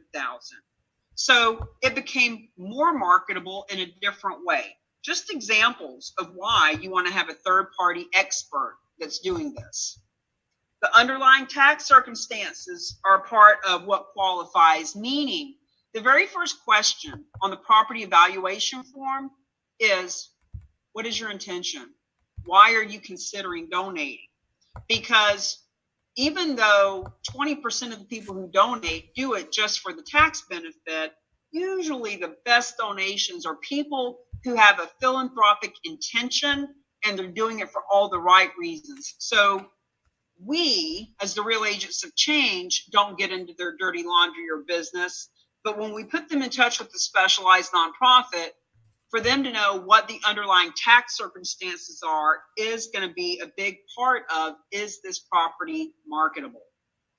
Minimum equity of $250,000. We do have a couple of other nonprofits, specialized nonprofits, who do not require that amount of equity.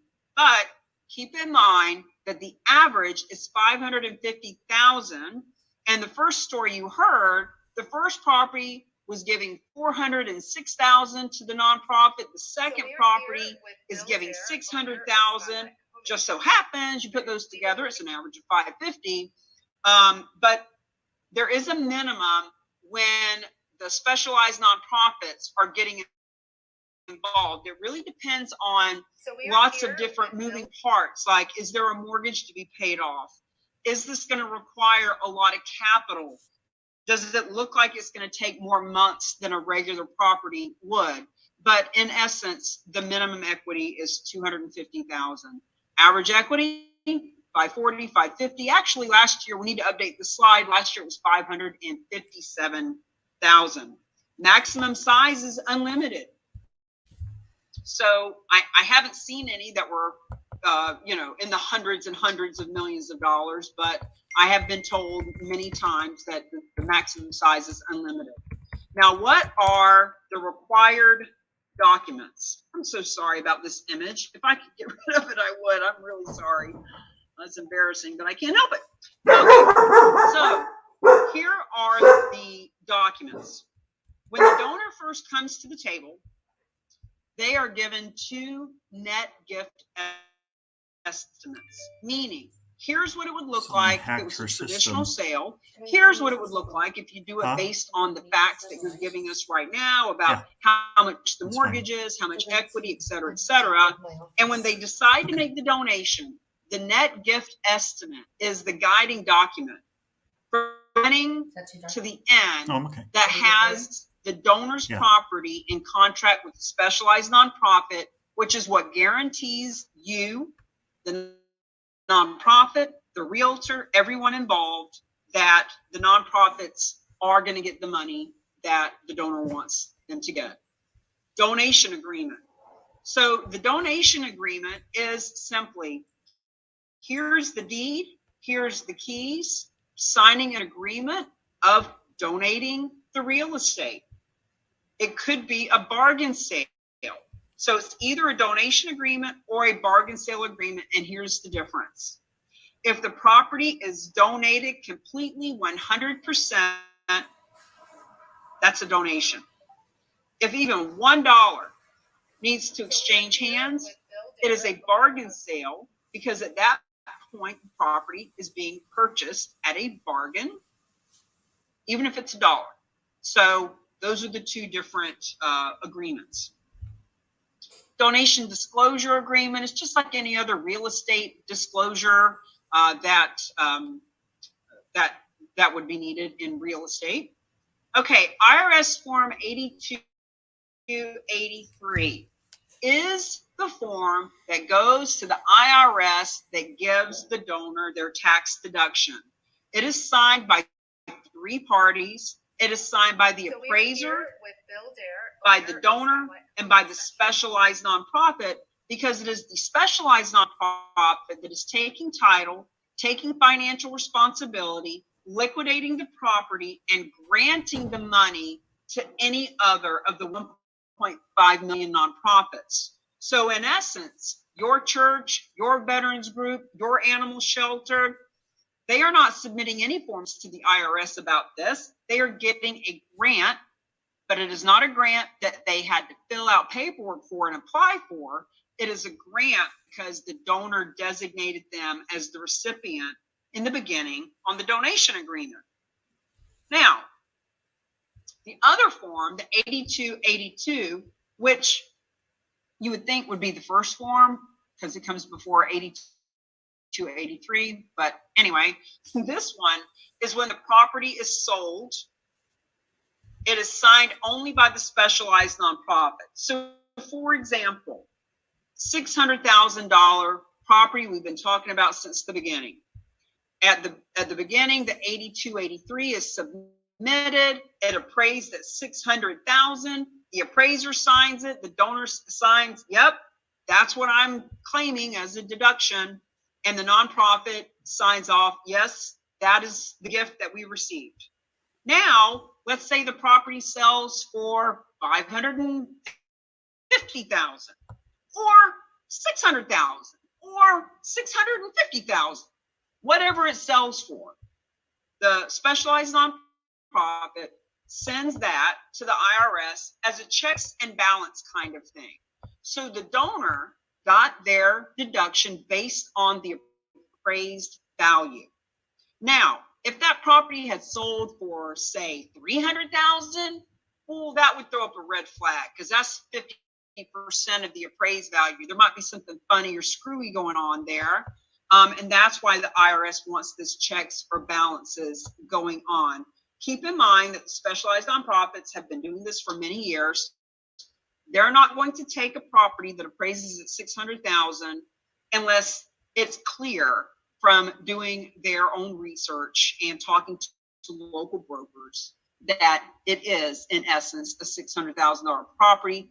You know, give or take any market conditions that happen, they'll be able to know that it's a property that's going to sell within that 10% range. Another document is the listing agreement and purchase and sales agreements. Friends, this is a listing just like anyone you've ever had before.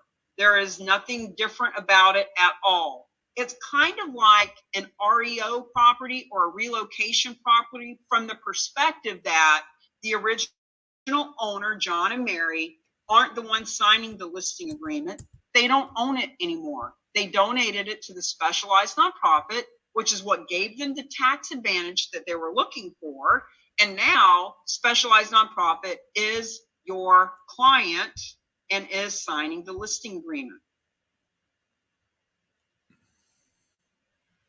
I'm going to stop sharing and come back in. I think that will clean that up.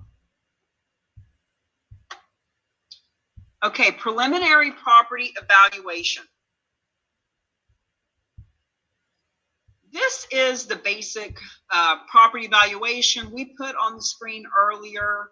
The RAOC.com/property evaluation. So in other words, there's an online version of this. But what we want you to know is it shows the owner's unique goals, information about the property. You know, how much do you owe on it? What do you think it's worth? Things like that. Just like anything, any kind of real estate that would need to be evaluated. And that is the end of section 3. Now, that was the meat and potatoes. That was the key number 1. Learn what is charitable real estate. You got pretty much the knowledge about what this is. If there's something that hasn't been answered, now would be the time to ask it, because when we come back from the next story that we share, we're going to be talking about the difference between specialist versus champion, and Alan's going to walk you through that. That starts to get into key number 2 of lead generate. So what kind of questions do you guys have? And Alan, please let me know via text if you need this presentation shared with you so that you can pull it up, or if you're good. Tammy? Yes. You may want to log out from your Zoom and then redo it with a different password, because maybe that's what is going on. And just send like to all the people that are in our class that you can see on the list. that you know. Okay. Because I think, I don't know if it came, there's hackers everywhere. I don't know if it maybe came from the clubhouse, which probably is my guess. Because there's people that are trollers and hackers that go through there and they visit rooms and then, they like to screw things up. But you might want to add that. Sure. Okay. We'll take that under advisement. Thank you, Sam. Guys, you got any questions? We're going to share the last case study, which will be about 7.5 minutes.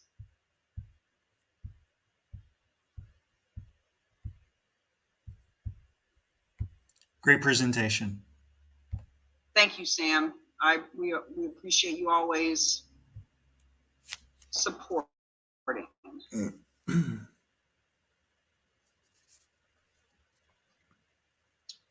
Okay, well, I'm going to play the last story. Alan, let me know if you need that presentation, please.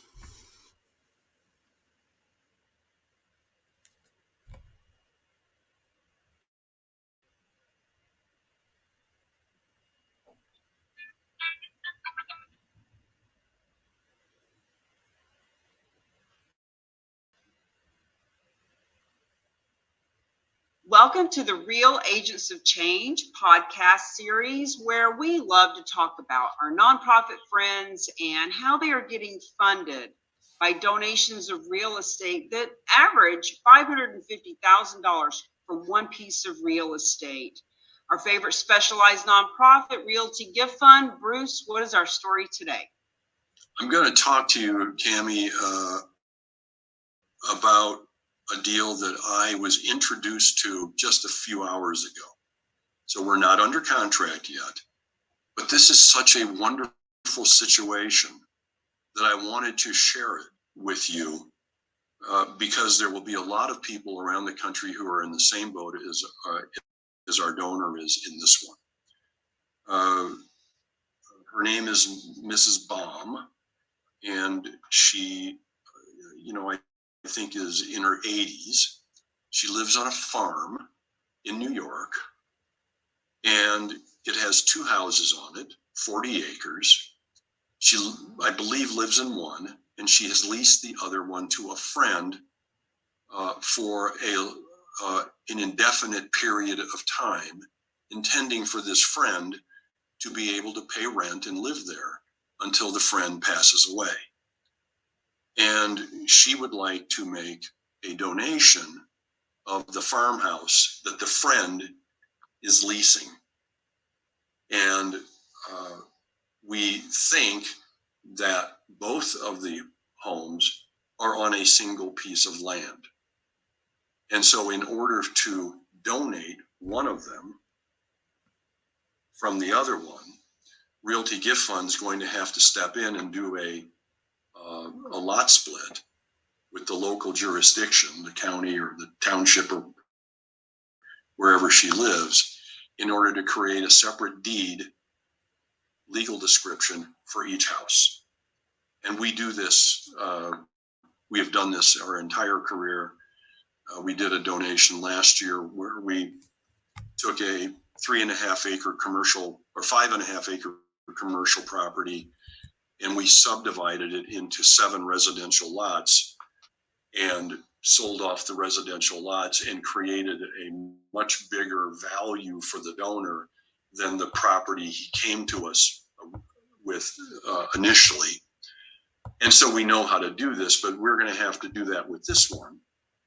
We have described this to Ms. Baum, and she said, well, once we get the first one done, we might then do the second one where I'm living, and we will do the same process. And so we are imagining right now, Jay is in the other room making phone calls, and we are imagining all the steps we're going to have to take to get done what she is trying to get done. Remember, Cammie, Realty Gift Fund is really good at what it does.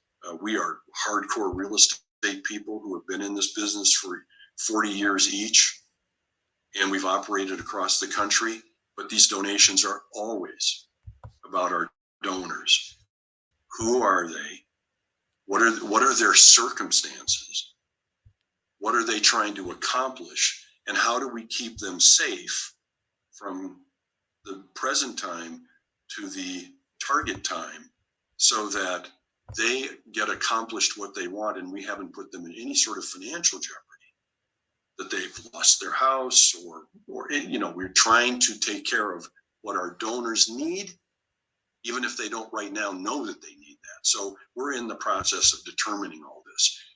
I just thought it was kind of an interesting deal because we've got two elderly women who know where they want to live the rest of their days out, but owned by a woman who knows where she wants the proceeds of the value of this estate to go to. So I'm curious, how did she find you and what nonprofit is she wanting the money to go to? Interesting that you should ask. We were introduced after courting the Salvation Army for 3 or 4 years, and they do their own real estate deals pretty effectively. We found out that that the Salvation Army actually has several regions across America, and some regions are really good at doing real estate deals, and this one particular region isn't. And we are in discussion with a different deal with the Salvation Army, and the woman who runs that region for the Salvation Army has appreciated our help so much that when Ms. Baum came to her and said, I'd like to donate my home to you, she said, super, let me get my real estate team on the phone. And she referred her to Realty Gift Fund. Wow, that is interesting because as you've taught us over the years, there's a very small handful of nonprofits that actually do their own real estate transactions, Salvation Army being one of them, but even they need to pull in the big dogs every now and then. Do you know what it is about this one that makes it that much different than the 2,000 or so deals they do a year? Cammie, what's interesting is we have directly called some of these nonprofits who do their own real estate. And not surprisingly, we have found out that they do this level of real estate and they won't do this level of real estate, which is what we're awfully good at. I mean, we're good at the whole various levels of real estate, the easy ones and the ones requiring more money and more imagination. So even the ones who do it sometimes need help because their board policies say you will not cross over into this area of real estate donations. But then there are some, like the Salvation Army, who we're getting to know, okay? And I'm imagining this to be the case, that it isn't equal all the way across the board as to how each region is able to deal with their real estate. Some regions are really good at it. They've had somebody there for a long time. They've got their relationships figured out. They know what they do well and they just keep doing that well. And then for whatever reason, perhaps it's a person who retired and a new person came in his place and is just not as familiar and is seeking help. And for whatever of these various reasons it may apply, Realty Gift Fund is there with our 40 years of experience to step in and help with the things that they don't feel as comfortable with.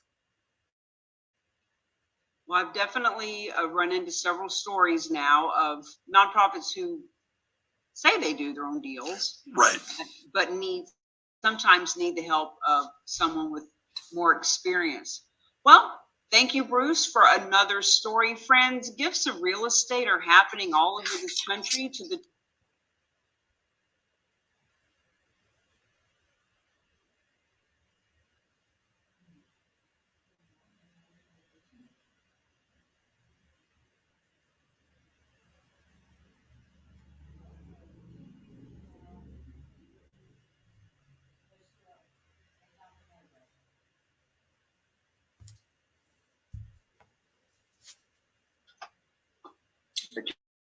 Kim, you there?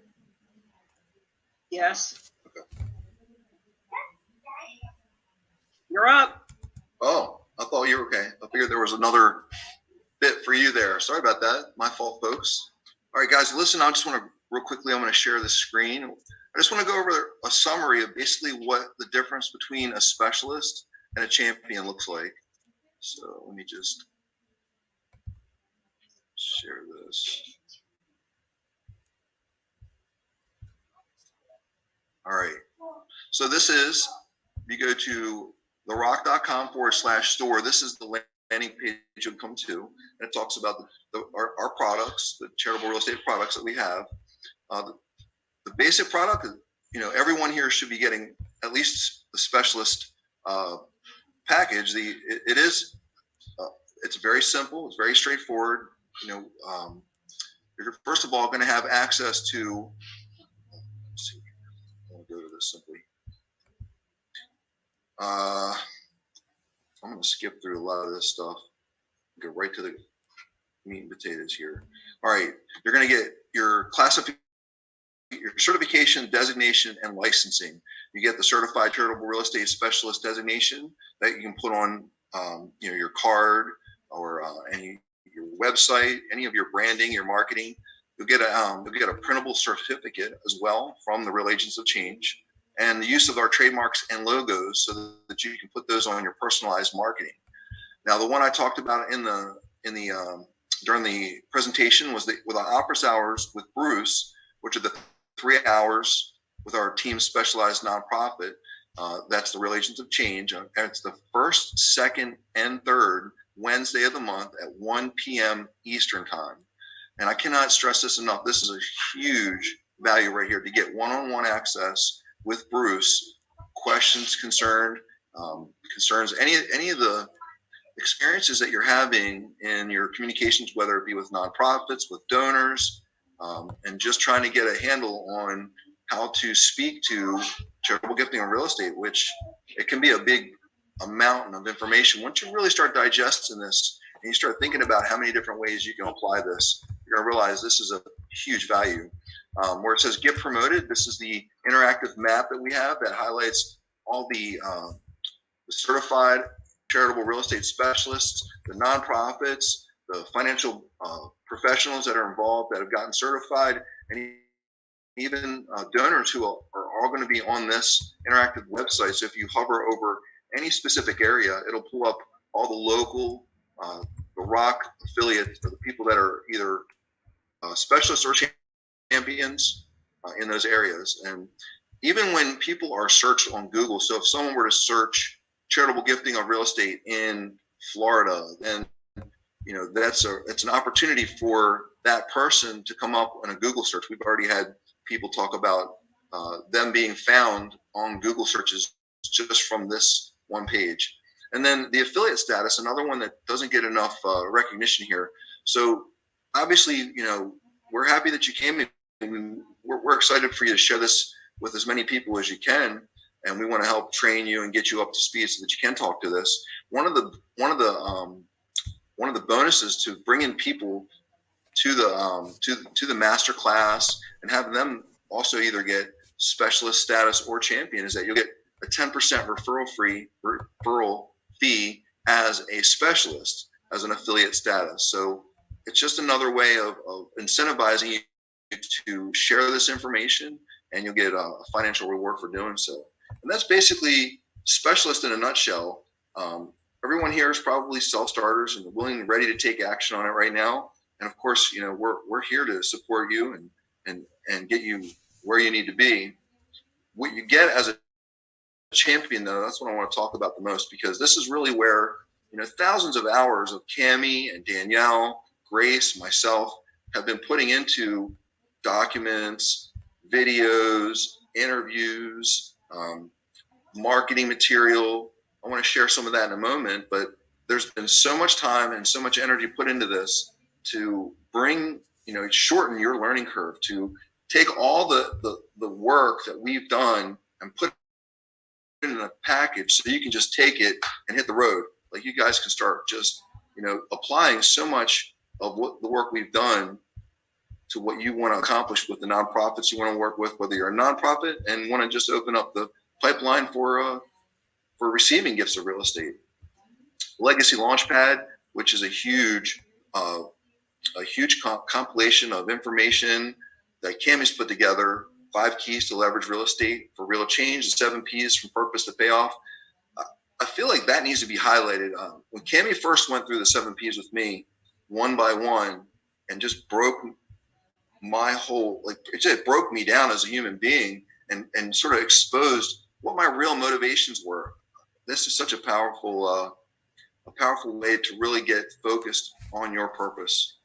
The roadmap, of course, comes with everything that you get as a specialist. You also get as a champion. Who to talk to, what to say, how to say it, all kinds of scripts so that when you reach out to these people, whether it's nonprofits or donors or other real estate agents, this gives you exactly what to say. It's just a lot of shortening the learning curve. The marketing, this is huge. We're constantly growing this, so you're always going to be getting more and more information out of this. But even where it stands right now, if you added nothing to it, this is a treasure trove of library of information. You get marketing templates, covers, banners, signs, etc., things that you can use when you're putting out whether for sale signs or hosting networking events, 60 social media posts formatted for Facebook, LinkedIn, and Instagram, and an email campaign with templates. And then there's also custom marketing that will be personalized for you. You get a personalized Real Agents of Change page. So personally, mine is www.therock.com/Alan. So you would have, whatever page that you want to have with your name. It could be your business name. Another powerful tool for you. You can just direct people straight to the website under your name. You get the 101 presentation slide deck so that you can do your own 101s, which I think everyone here is fully capable of doing. If I can do it, you can do it. And I did it last Wednesday. I'm not even a real estate agent. Charitable Real Estate Roadmap. This is a basic diagram of the process from the beginning to the very close of how the charitable gifting real estate works. So when you have your own personalized roadmap, it'll have your information on there right now. I think the one that's very small, but this has got Michael DeShavi's personal information on there. So when he gives this to a nonprofit, he wants to deal with them. And it just simplifies the process so that they can look at it and see what it actually takes to accept the funding from a gift of real estate. The training and the strategy, 5 live training strategies with Cammy personally and expert guests. This will be every Thursday at 7 o'clock. We do a live strategy session that you'll have access to as a champion. And like I said, thousands of hours of worth of video, interviews, training, research, testimonials. There's just so much to talk about with that. It's so valuable. The affiliate status goes from 10% to 25% with the champion. So normally the cost to become a champion is $2,000. We've discounted it today for $1,000, and you even have an extra coupon code today. It's RAOC. I'm going to put this in the chat, but it's RAOC 0719. So it's RAOC, Real Agents of Change, and today's date 0719, and that'll give you an extra discount so that you pay $400 is the investment for the specialist. And then to upgrade to champion, it'll be another $600 investment, and that's it. So that's super cheap. Now, here's the thing, is that as an affiliate, as a champion, if someone becomes just a specialist, you get 25% referral fee for bringing them to become a specialist. That's $100 right back to you. So for, you bring 10 people over the course of a year, it's paid for itself, even if they're just specialists. But as a champion, you get 25% of whatever they end up investing into the Real Agents of Change. So it's a much larger return on your investment. You get access to the private Facebook group, the Inner Sanctum. So there's a lot of information that we exchange in the private Facebook group, more documents that get printed and then just posted right in there that you won't get access to without being a champion. And then, of course, a hard copy autographed by Cammy herself, hard copy of Real Estate is Hot, Fundraising is Not, which is the core. The information is the core of everything that we're talking about today. Now, some of the things I was talking about, I want to play this little video while and finish up the rest here.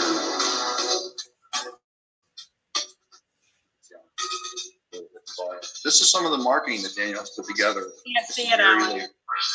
What's that, Cammy? You can't see it. You need to change your screen. Hold on.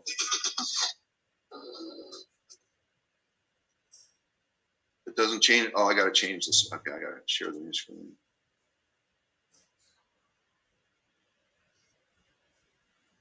There we go. Tell me if this works.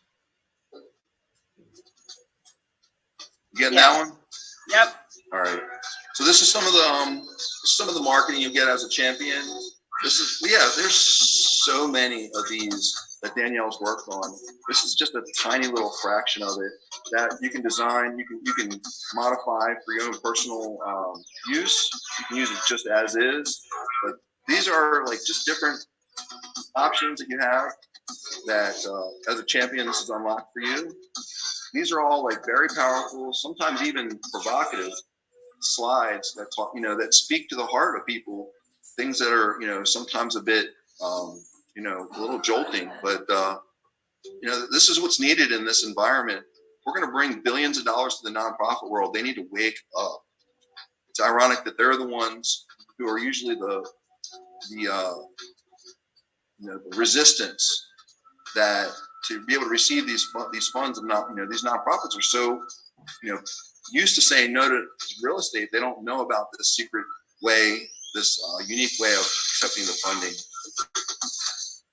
And that's it. So just to summarize, guys, you can become a specialist with a $400 investment today. Normally, to upgrade to champion will cost another $1,000, but today it'll be discounted with. Let me put this. I'm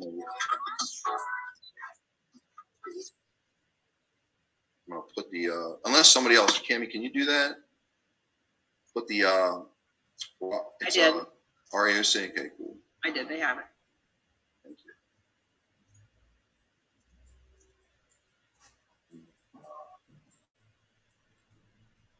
Alan, Yes. How do I stop sharing? just go down to the bottom with the stop share, the red button.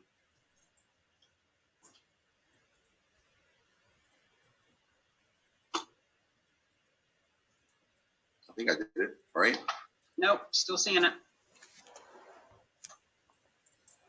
You got a dog over here. Hey, dog.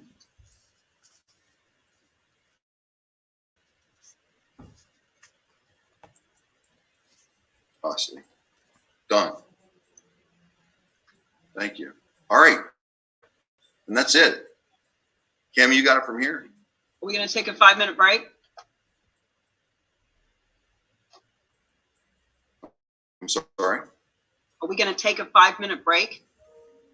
Oh, I think we're going to take a 5-minute break. Guys, we're going to take a 5-minute break. When we come back, this will give you a chance to go over and look at the RAOC.com/store. And you can take a look at exactly what is part of the specialist package versus the champion, knowing that that coupon is good till midnight tonight.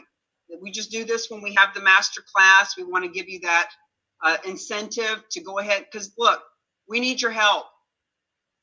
We want to give $1 billion a year to the nonprofit world, and we want to give the realtors 50 million in commissions over each year, and we can't do that by ourselves. So go take a peek at it.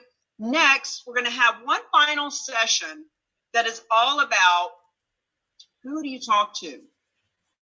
What do you say? We're going to go through about 30 minutes of that, and we're going to assume if you stay with us, that means you're ready to go from key number 1 to key number 2, which is lead generate, and that's what champions do. So we'll see you back here right at 2 p.m.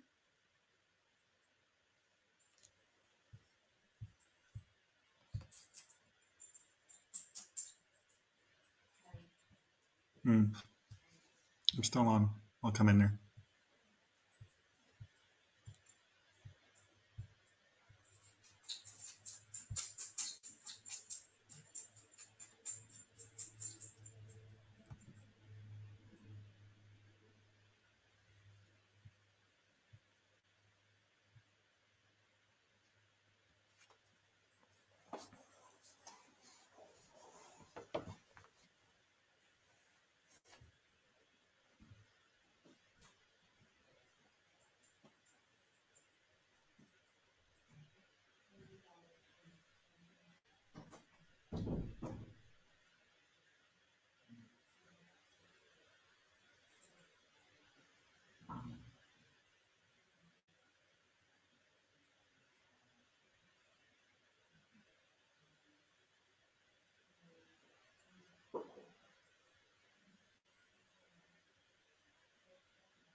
We're just on a quick 5-minute break for those that are on my social media. So we'll be back in a few.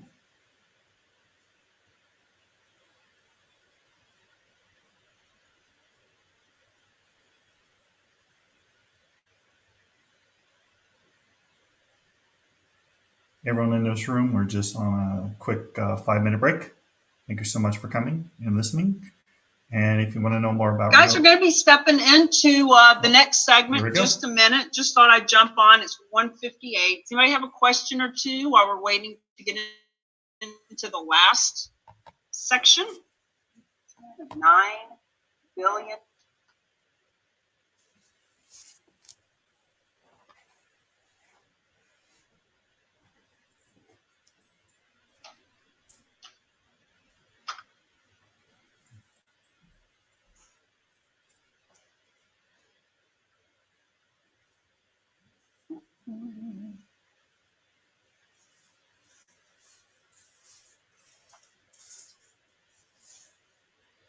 By the way, we are going to start having a book review. We're not sure if we're going to do it once or twice a week or what that's going to look like, but there are 43 sections in the book, and we're going to break it down by different groups of sections to really walk through all 5 keys. So you've just been part of key number 1. You've learned what charitable real estate is. The book really gets into step 2 and especially step 4 of how to leverage this. So anyone who has been part is a specialist or a champion. Anyone who's bought the book will be part of the book review. And we are actually also having nonprofits that are buying dozens of the book. In some cases are starting to order hundreds to hand out to the realtors and financial advisors in their area. Real estate companies are wanting to share this with their realtors. In other words, making money, making a difference is what it's all about. Okay, I'm going to share my screen. Going to assume that those of us who are still here see the value in actually taking action. Because knowing what charitable real estate is, so what? So what?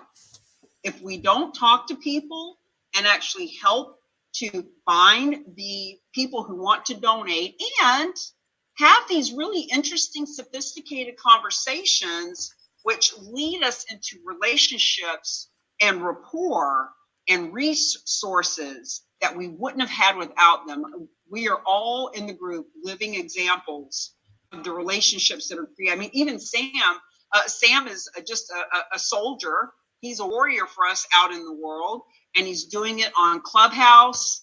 He has talked to, 50 nonprofits, couple that he's doing like different programs with. So in other words, really giving him a chance as a hero to get out and help others.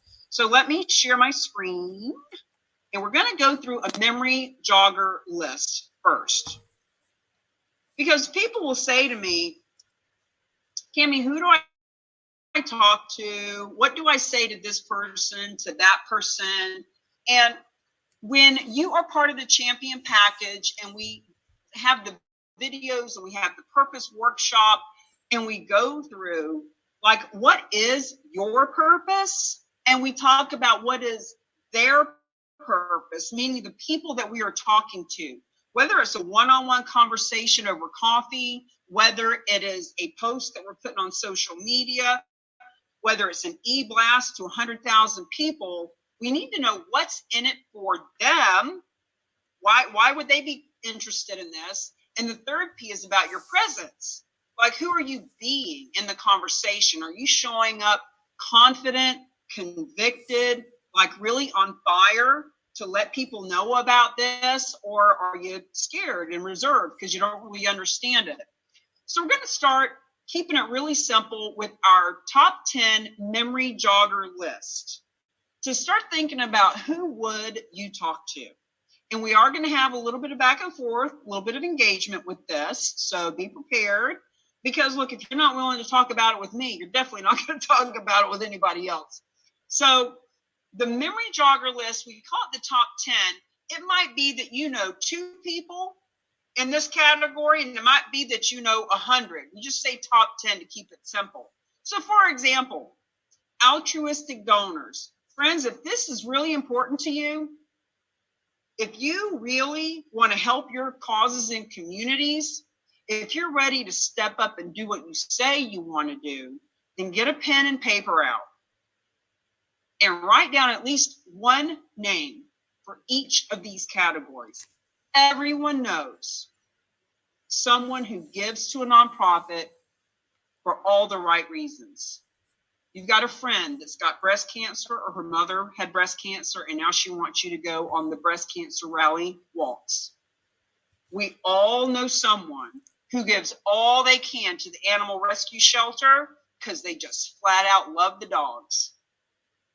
So if you're a nonprofit and you're an animal shelter, you should have 500 of these at least. But everyone knows at least one. Numbers focused donors. So there are some people that we know that donate just because they do want to get that tax write-off, just because they want to be seen in the community as how much they gave last year, just because they want to be acknowledged for being a generous donor. We all know that person, and sometimes we know 10 or 10,000. Volunteers. Who do you know that's always cleaning the cages out at the animal rescue? Who do you know that's out helping our veterans? Who do you know that goes out on Earth Day to clean the beach?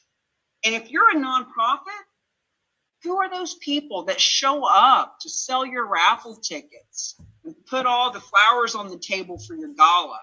Friends, we gave you a warning in the beginning. This can be a blessing or a curse. It is a blessing when you write these names down and you actually take the action to speak to them from the heart and let them know there's a better way. And it is a curse if you sit here and watch what we're doing and don't say anything to these people, knowing how bad the world is suffering and struggling and how we could actually be the ones that help. What about your past clients? If you're in real estate for more than 3 years, you should have at least 50 past clients. I'd like to think that if you've been in business for 10 years, you got at least 500 or 1,000. Your past clients, if you're in real estate, you know the people that have the veteran flag outside. You know the woman that's got 10 cats in the house. Guys, you've got past clients, you've got current clients. All right. Even realtors on here know other realtors, and you know realtors in other cities and other states. Guys, there's 1.5 million nonprofits. If you're in California, there's 5,000 per county. If you're anywhere in the country, there's at least 499 per county. You cannot help all of them. You definitely can't help the ones that aren't in your marketplace, and you can get a referral fee, both from us as an affiliate and for referring these donations of real estate. And if you're wanting to build a real estate team of other realtors, we got a whole module on recruiting.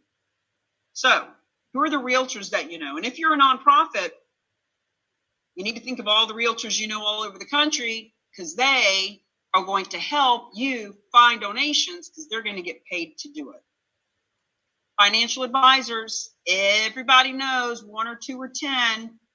Every one of us have met with one at a Panera's for an hour talking about how we're all going to send each other business. Guys, if you're a real estate agent, instead of being stuck with one financial advisor, what if you actually brought this to 500 of them? Now, I know that I can have big vision and think of things in big ways, but if you want to be a Superman kind of person, you can get on the stage and speak to 500 of them. If you're a Clark Kent and you'd rather be behind the scenes, we can help you with that too. But you got to make the list first. Property managers. Cammie Baker, why would you have us put property managers on a list about charitable gifting and real estate? There is no one else that is going to be more boisterous about the property owners they know that are having tenant, trash, and toilet issues. Property managers know who owns property, who wants to sell property. You should be making friends with them anyway. And besides that, guys, property managers, you know, one of them's a veteran. One of them is a survivor of domestic abuse and is helping a women's shelter. One of them brings their dog with them to the office every day. Like, really start thinking this through. Thinking about the title companies, the mortgage companies, the property managers. So there's all the ancillary real estate businesses on top of all the specific businesses that would benefit from a veteran campaign or an animal campaign or a university campaign. All right, who are the nonprofits? You know, you would not have shown up to a charitable real estate masterclass knowing that this has to do with funding nonprofits if you didn't know at least one. And if you don't know any, well, hello, this is a good time to start meeting them, start chatting them up. That's, friends, that's how we do business. Meeting and mingling our way to millions. So the nonprofits, this is a top 10 memory jogger list. I'll bet every one of us knows at least 10. I'll bet some of us know 50. I'll bet some of us will be brazen enough to do a Google search and pull up the list of 499 in their county. Influencers. Why would we talk to influencers about charitable gifts of real estate? Because they're on Facebook and TikTok and LinkedIn talking about how their child has autism or how their husband survived the war in Afghanistan. Friends, influencers are people that can help you influence your market with this information, and they all have someone or something that they care about and take a stand for. Property owners, imagine that. Who do we know that has real estate? And guess what? Who are we to prejudge what someone owns, what they would do with it, who they might donate or how much they might donate? Don't pre-qualify people. It's none of your business why they would want to donate or if they would want to donate. Our job is to simply let them know that this is an option for them. Because guess what? Property owners know other property owners. And maybe the one you're talking to only owns their primary residence, but maybe just last week they were talking to someone who inherited a property or was talking about they don't know what they're going to do with this property with all the capital gains tax. Just let them know. Center of influence. We're all at least in our 20s, most of us in our 40s, 50s, and 60s. We got big centers of influence, friends. The fact is, they deserve to know. Just like you, just like me, I was completely ignorant, had no idea, and you were too until today. Let's let people know. Let's simply inform them. Let's do the right thing. Real estate related businesses. So I've got a whole list of these, and I'm actually putting it all together to help do these individual social responsibility campaigns. And the real estate related businesses are all the same for any campaign, any market. And then it is the specific type of nonprofit that will change who else we add to the social responsibility campaign.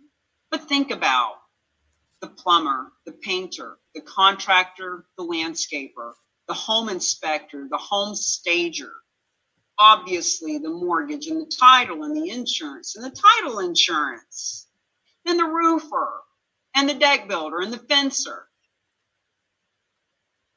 Why would we talk to them? Well, first and foremost, because they're human beings who have a heart, have things and people and places and planets and pets that they care about. And second of all, or even maybe first of all, they're real estate related businesses. They want to talk to realtors. The last 3 events that we have done have all been sponsored or hosted by a title company, and the majority of the people in the room were realtors. So they want to get in front of more realtors. And depending on what your business strategy is, I don't know who you want to get in front of or what you want to do, but when you can show 20, 30, 40 businesses how they can get in front of realtors, it's just a matter of time before you're at the center of attention of this whole donations of real estate campaign. So we can focus these campaigns directly on who you want to do business with. Maybe you want to do business with families that are selling a house and upgrading to the next level of house. Whole campaign for that. Maybe you want to do business with financial advisors. Maybe you want to do business with, maybe you want to be the go-to for all nonprofits in your area. But friends, it starts with creating a name list. Talked about those animal lovers. You know, Giving USA is the Bible of donations and percentages and who gets what and how do people give. And it broke my heart when I saw on their pie chart that animals are the least donated to cause, and they are bulked together with the environment. Environment and animals together, 3%. I personally want to do something about that. Children advocates, my goodness, so many people are doing something for foster kids, children that are abused in this world. If you are a realtor and you want to get in front of those families that have those children that are 5, 6, 7 years old, and they need to sell that house and move into a bigger house, you can get them on both sides of the transaction. Children advocate. We can talk a lot more about why that's a big deal. Environmentalist, we all know somebody who's posted a GoFundMe account on Facebook to save the local duck or something. Environmentalist, you know at least one of them. You know at least somebody who is concerned enough about the environment that they talk to you about not using straws, whatever that is. Oh, the senior care businesses. Hearing aids, dentures, walkers, senior living facilities, burial plots, headstones, people that do mobile hairstyle. There's so many people that run errands for the elderly. Guys, the abundance here is overwhelming. How many ways we can make money making a difference through charitable gifting of real estate. Healthcare providers. Tammy, why would we want to go talk to a doctor or someone who handles trauma, PTSD, nurses? Friends, healthcare providers in general, they're healthcare providers. They're helping people who need and use and leverage and are part of nonprofits. Children with diabetes, heart care issues, people with brain traumas. So the healthcare providers, your doctor, your nurse, your podiatrist, your cardiologist, they are all helping nonprofits, and they are all doing social responsibility campaigns because they know that when it comes time to choose a cardiologist or a pediatrician, they know that if they're seen out in the public doing good things, that it's good for business. Put them on the list. Don't worry about what to say yet. Just put them on the list. Veterans, veteran businesses. Who do you know that is we see them all the time. Maybe it's just me that's noticing the vehicles around me because I'm on a motorcycle and so I'm looking at it, but I see veteran-owned business on the side of vans every day, on trucks, the painters and the contractors and the air conditioning specialists and the plumbers that say veteran-owned businesses. What about the businesses that aren't owned by veterans, but they support veterans? Like veterans drink coffee for free here every Monday. Veterans get 10% off. We support our local veterans. What about the veterans themselves? Who do you know that's a veteran? Because I guarantee you, there is a nonprofit like Mission 22. Did you know that 22 of our veterans commit suicide every day? Mission 22 is helping with that, and there's so many more just like it. And the veterans themselves, we all could put together a list right there, 20 people. Religious affiliations, I do not understand. I cannot comprehend how anyone could learn about this and go back to church on Sunday and look people in the eye and not tell them that they found a way that the church doesn't have to suffer and struggle and be financially underwater anymore. I just don't know. I don't know. Happens, but I don't know. What about all the people in the church, all the pews that you sit on every day? There are so many people in this group that know big people that are up in the Catholic Church, in Jehovah's Witness, and Baptist, like Jewish. God, the Jewish community is so huge and so underserved and underutilized when it comes to sharing this information with them. Friends, who do you know? Here's another statistic for you. Remember how I said earlier that most underserved nonprofits is environment and animals all bunched together. They get 3%. Here's another statistic. The largest group of nonprofits that receive funding is religion. 28%. One out of every $3 that's given to nonprofits goes to churches. If you're not talking to these people, I'm just going to say it. Shame on you. University affiliations. Woo! All the schools, all the private schools. You got your kid went to private school. You went to a university. Your kids right now are going to a university. People who love to recycle, you know them. They're making those posts all the time. People who are always wanting to change the world, you know who they are too. They're always talking about what's broken. I don't know if they know how to fix it, but they sure do know what's broken. We can let them know how to fix it. We can help fund the nonprofit world. People who are talking about starting their own nonprofit. I meet these people every week. Every week I meet people who are starting nonprofits. People who are healthy and talk about health. You know, that's another one for Alan. Not only is he a veteran, not only is he faith-based, not only does he have a rescue animal, but he's healthy and he talks about health. Like, you know, for him to actually, if he wanted to build his personal trainer business, he could build it around talking to people about charitable gifting of real estate. It's another whole conversation, but it's there.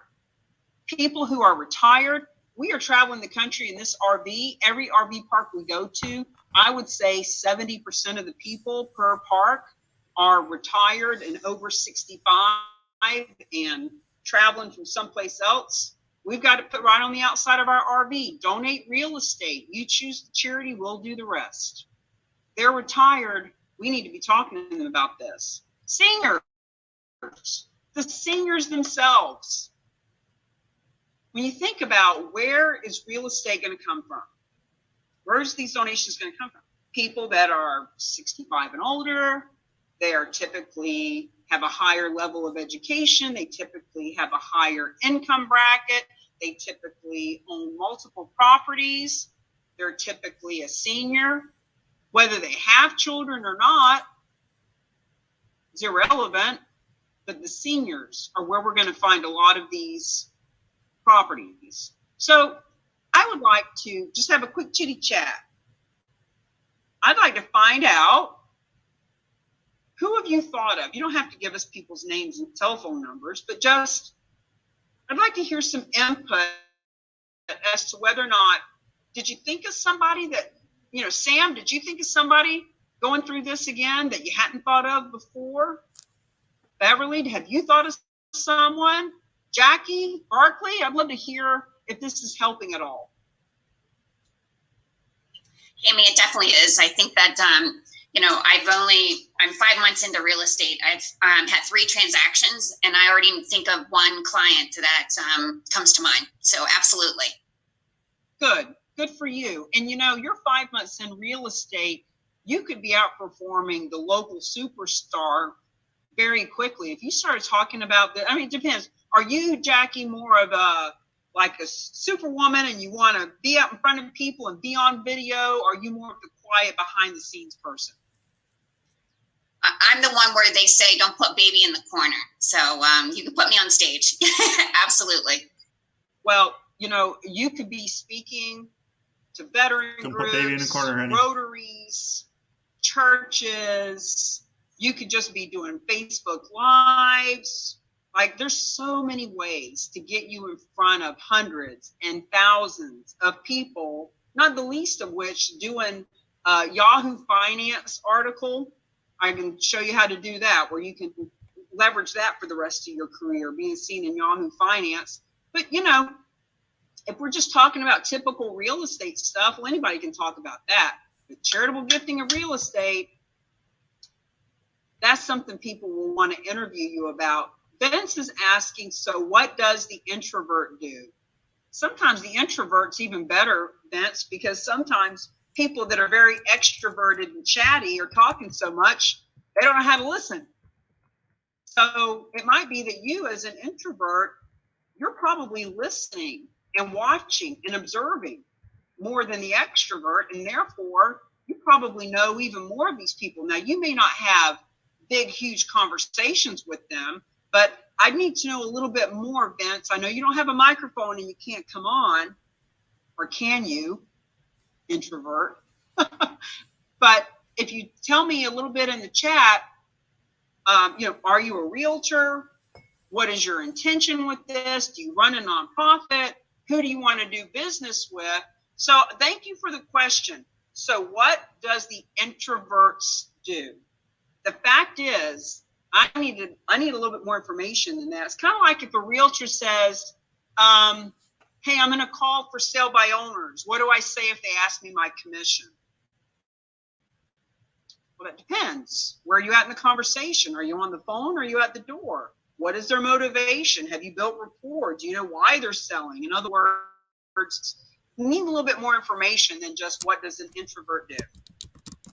So strictly for the information, none of the above. I don't even know what that means. If you can formulate for me what you would want to do with this, it would help. So you're not an agent. Are you a nonprofit? Are you a financial advisor? Are you a business owner? Are you a concerned local citizen? Are you a veteran? Are you an animal lover? What brings you here?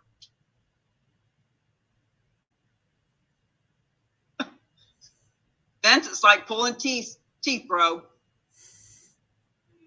If you want to have a conversation with me, let me know why you're here and what you'd want to talk to people about. What is your motivation? Because I don't know what an introvert would do if I don't know why he would want to talk to anybody. And this is what we talk about, right? Thank you for helping us to ferret this out. As a specialist, you get certified and you can be on the map and you can come talk to Realty Gift Fund. That's awesome. That's a huge step in the right direction. But as a champion, now we want to start talking about who do you want to talk to?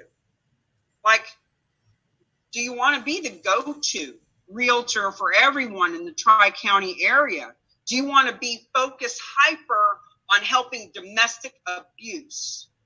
Are you not even sure like what nonprofit turns you on, but you just know you want more listings and you want them in that neighborhood over there? Are you a nonprofit who's looking to build another school for the kids in Africa and you need $1 million and you've already tapped out your donors? Like there's, just need a little bit more information to be able to answer a lot of questions. Beverly, I haven't seen you here in quite some time. I'd be interested in who you thought of since we've been going through this. Well, it's giving me my confidence up. I'm actually changing financial advisors. So I'm going to speak with a new financial advisor actually tomorrow. So this just re-energizing myself into the language and thing it's given me more confidence to go. When I talk to him, he will be presenting me for something and then I can ask him for something, kind of give and take return. So that's what I got out of it just a minute ago. I love this conversation because when you say he's asking you for something and you're asking him for something, might I offer up, you are giving him the gift of knowing that this is a way he can build his business too. So for example, Alan and I, through our friend Jessica Peterson, we were introduced to a financial advisor. This was about a month ago. And this just goes to show you need to qualify people before you take the time to go to a Panera's and sit with them. But very rare that people actually get out and meet face to face anymore. We were at the gym. It was right across the street. So we go meet this woman. She's a financial advisor for 6 months and doesn't even know what a donor advised fund is. Like she literally took her pen and wrote down the words so that she could ask her mentor about it. So when people say financial advisor, financial professional, that's like saying teacher. Kindergarten, elementary, high school, physics, 1 year, 20 years, grad school, Yeah. So when I talk to him and say some of these terms, if he doesn't know what these terms are, then he's probably not the person I want to handle my financial advisement. Amen. Yeah. That's number one. And number two, he wouldn't be any good to you in this business anyway. Mm-hmm. Like, God bless. If he doesn't know what she didn't know what it was. I mean, she was so new and green and uneducated. And that's why, Jackie's been in the business for 5 months. And typically we say we are looking for seasoned professionals because they just, like, for example, Beverly's been an agent for 10, 15, 21 years. 21 years. So you know how to write a contract. You've already got a big center of influence. You're already wanting to help Make-A-Wish Foundation. You already know all these people. You're so seasoned now, we can just help you to leverage those relationships a little bit differently and to elevate who you're meeting and mingling and hanging out with. Whereas Jackie is a little bit newer, but Jackie, you're both beautiful, but she's also a go-getter. She's in a really, like she just said, she's already done 3 transactions in 5 months. So she's coachable. She might be hungry. So it just kind of depends on the person as to whether or not they would be good for what we're doing. But yes, when she told us she didn't know what a donor advised fund was, and then she started saying something about basically asking if we wanted to use some of her services. I mean, I couldn't say it, but I mean, knowing what we know now, couldn't work with somebody that doesn't even know what that is. Right. Okay, guys, let's go back. I'm going to share the screen. It's 2:33. We want to respect your time. Just going to go through a little bit of language and mindset around a basic conversation. But please, it's kind of like giving you a knife as a 3-year-old and expecting you not to hurt yourself. You need a little bit more guidance. Like, come to the strategy sessions. We have one on Thursday night. You'll be getting an email from the team with the link to my Zoom account. You are welcome to come sit in on Thursday night just to kind of get a taste of the strategy session. But ultimately, if you're not part of the champions, if you're not getting coached and mentored and talking strategy and telling me who you want to talk to, why you want to talk to them, are they altruistic or numbers focused? Are they 65 as a financial advisor, have already made so much money that they're wanting to leave legacy and help their clients leave legacy? Or are they 28, don't know what a donor advice fund is, and just want to build their business? Because all these factors are dependent on what would you say to so-and-so. But let me share the screen, and we'll have this last little bit because I want to respect your time. So our friend, Dr. Russell James, says, remember the 4 S's, story, story, story, stop talking. Guys, I cannot recommend his writings, his scripting, his books more. I just couldn't. Dr. Russell James. Alan, if you want to put that in the chat, you can find him really easily on LinkedIn. Let him know that the Real Agents of Change sent you. He will send you over 60, 70, 80 links to books and videos and things that he and his team have written. It's all about nonprofit psychology and just how to create these conversations from the hero's journey and the Socratic fundraiser, where you're asking people questions that help to educate them on something. So he's just really got this thing nailed in. Story, story, story, stop talking. What does that mean? The easiest way to make the first call or the first contact or have the first conversation, I heard an interesting story last night, or I heard an interesting story in this class that I was in yesterday, or I heard about this interesting way to fund nonprofits, or hey, you know what, financial advisor, I was sitting in a class yesterday and I heard about a way that financial advisors like you are liquidating hard assets and putting it in donor advised funds and adding to their assets under management. Now, that was a mouthful. I wouldn't expect you to say that right now. But what I'm saying is that was a story. The story of what you heard. The story of an example. You know what? I heard an example in a class yesterday about a woman that was donating $25 a year for 32 years. And next thing you know, she was donating a piece of real estate to that nonprofit and they had zero risk. That's a story that you can share with a nonprofit that you're wanting to talk to.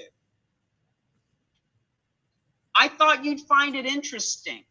In other words, letting the person know that you reached out to them because you knew that they would find it interesting. Or think about the people that you know, your past clients.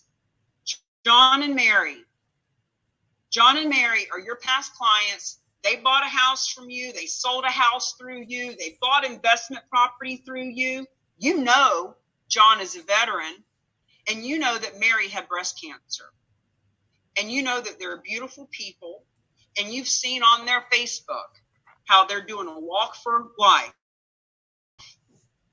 You've seen him on a poker run with his veteran brothers and sisters. Friends, I'm telling this story because you all know this person or this couple. And you could reach out to them, to John and Mary, and you could say, you know what? You guys bought a house for me a couple of years ago. My bad. I haven't been in touch in quite some time, but I thought about you. I knew you'd find this interesting. I was in a class yesterday, and I heard a story about how nonprofits are being funded by tens of thousands, hundreds of thousands, millions of dollars. John, I know you're a veteran. Mary, I know you had breast cancer. I just want you to know, as this area's first charitable real estate champion, certified specialist, I just want you to know, if you'd like to introduce me to the people that run that poker run and that help with that relay for life, I'll be happy to share with them how they can actually bring in millions of dollars. Now, story.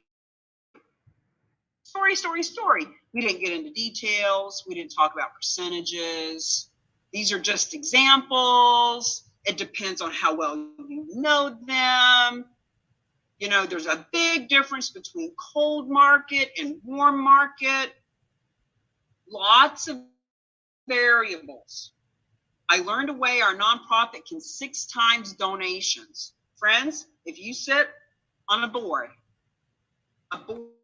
for a nonprofit, you sit on a board for a nonprofit, and you don't say that to them, how could you possibly look them in the eye and listen to them talk about how much they're suffering, how expensive the venue is for this upcoming thing, how raffle tickets aren't selling like they should be, how the golf tournament might get canceled because the next round of COVID's coming? Friends, these nonprofit boards that we're sitting on that are barely bringing in $30,000, $50,000 for the year, or bringing in 3 or 5 or 10 million. If it's a nonprofit that's bringing in a few million, imagine if they could 6 times that. Imagine. So when you speak to them from the heart and you simply share a story, you know, like Beverly, hey, you know what? I'm a real estate agent. I've been a realtor for 21 years. I've loved Make-A-Wish and my church and all these nonprofits for all these years. And I've become Tennessee's first charitable real estate specialist. And it is my moral obligation to let you all know you don't have to struggle for cash. You got to open up your mind. You got to be visionary. You got to want to help the veterans and the kids and the animals like you say you do. And I don't expect Beverly to talk to them quite that straight like I would, but I'm just giving you points of reference that we at the Real Agents of Change are taking a stand. We will take a stand with you, beside you. We will help you with presentations. We will talk to nonprofits. We will talk to donors. We will talk to the financial advisors. We do speaking engagements all the time now. And it just depends. It's always kind of tailored to them and what they need. So questions, comments, hallucinations. Let's go another 5 minutes, and then I'll put my, Alan, can you please put my cell number and my email and your cell number and email, and just so that people know how they can get a hold of us if they have any private questions. Sometimes people need financing. That's okay. We can help you with that in private.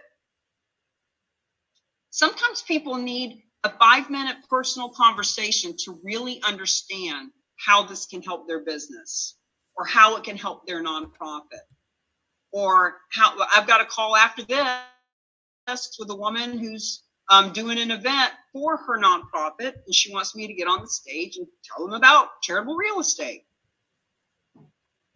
Kelly, what about you? What's going on with you, my friend? You're in Hawaii, aren't you? I am. So, aloha everyone. I'm excited. I just signed up. Maybe it's been like a month. Yeah. Yep. So what can we do to support you? What are you hearing this time that maybe you didn't hear the last time, just because we all learn a little something new every time? I think for me, what I learned most this time was I've really been thinking about my list of the nonprofits locally. So that exercise we did where we thought of different people was really helpful. So my list is growing, which is good to plan my event where I'm going to share out. Yeah. Let's you and I send me a private message out of here on my cell, and let's set up a strategy call so we can get you off the ground and rocking and rolling and see what kind of support we can offer. We can get a Charitable Real Estate 101 scheduled for you where you invite everyone, or I can role play with you to invite people to ours, whatever is going to be most supportive for you. Did you get a copy of the book yet? I don't think so. Send me your address, Kelly. I want to mail you a copy of the book. Okay, guys, anything going on that I can help you with, or do you want to take it to personal? Either way. When are y'all coming to Nashville? I have a half brother that's in Tennessee, and he is begging me to come up there at $5 a gallon and 8 miles to the gallon. We got to have some financial reason to come up there. We can't make that happen. It's basically $1 a mile to go anywhere. It's crazy anymore. It is. Thanks for coming, Vince. Glad to have you. I hope you learned something that you can take to the world in a big positive way. Same for all of you. Got to come to EXP. Got to come to EXPCon. I'll be there. EXPCon. Got to come. Where's it at? Is it Texas? No, Vegas.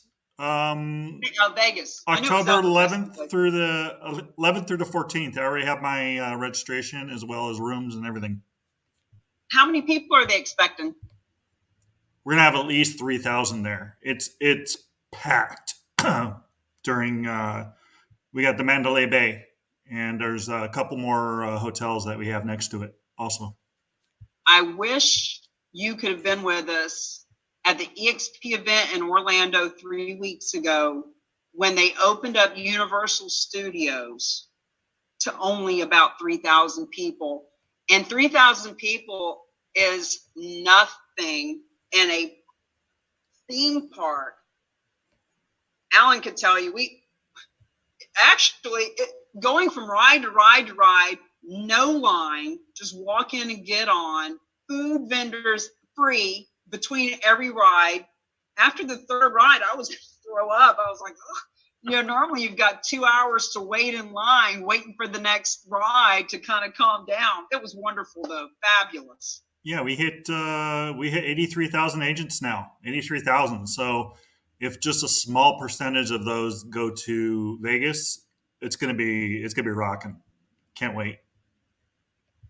I'm so happy you're going. I know we just love you, Sam.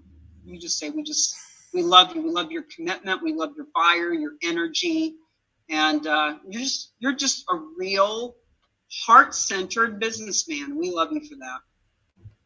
Thank you. I appreciate that, Cammie. Kelly, I see your message. Just send me a message and let's set up a call. Okay, guys, I want to respect your time. Have a great day. Remember, tomorrow, therock.com/101. If you have someone that needs to hear this information, you can send them or bring them. It's 12 noon Eastern time, but there's also a recording at that link, therock.com/101. And it's just a way to get a little tiny taste. See you later. Bye.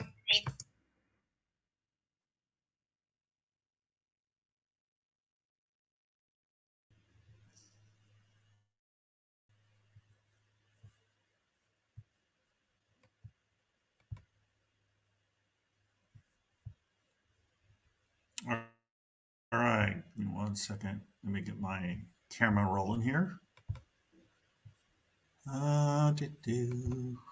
Awesome. Here we go. That should work. Welcome back. I hope you learned something about charitable gifts of real estate. If you want to know more, please let's connect. You can go to samrocks.com, samrocks.com. It's right there. And I'm going to end this broadcast. Thank you so much for coming, and we will talk to you soon. Bye for now.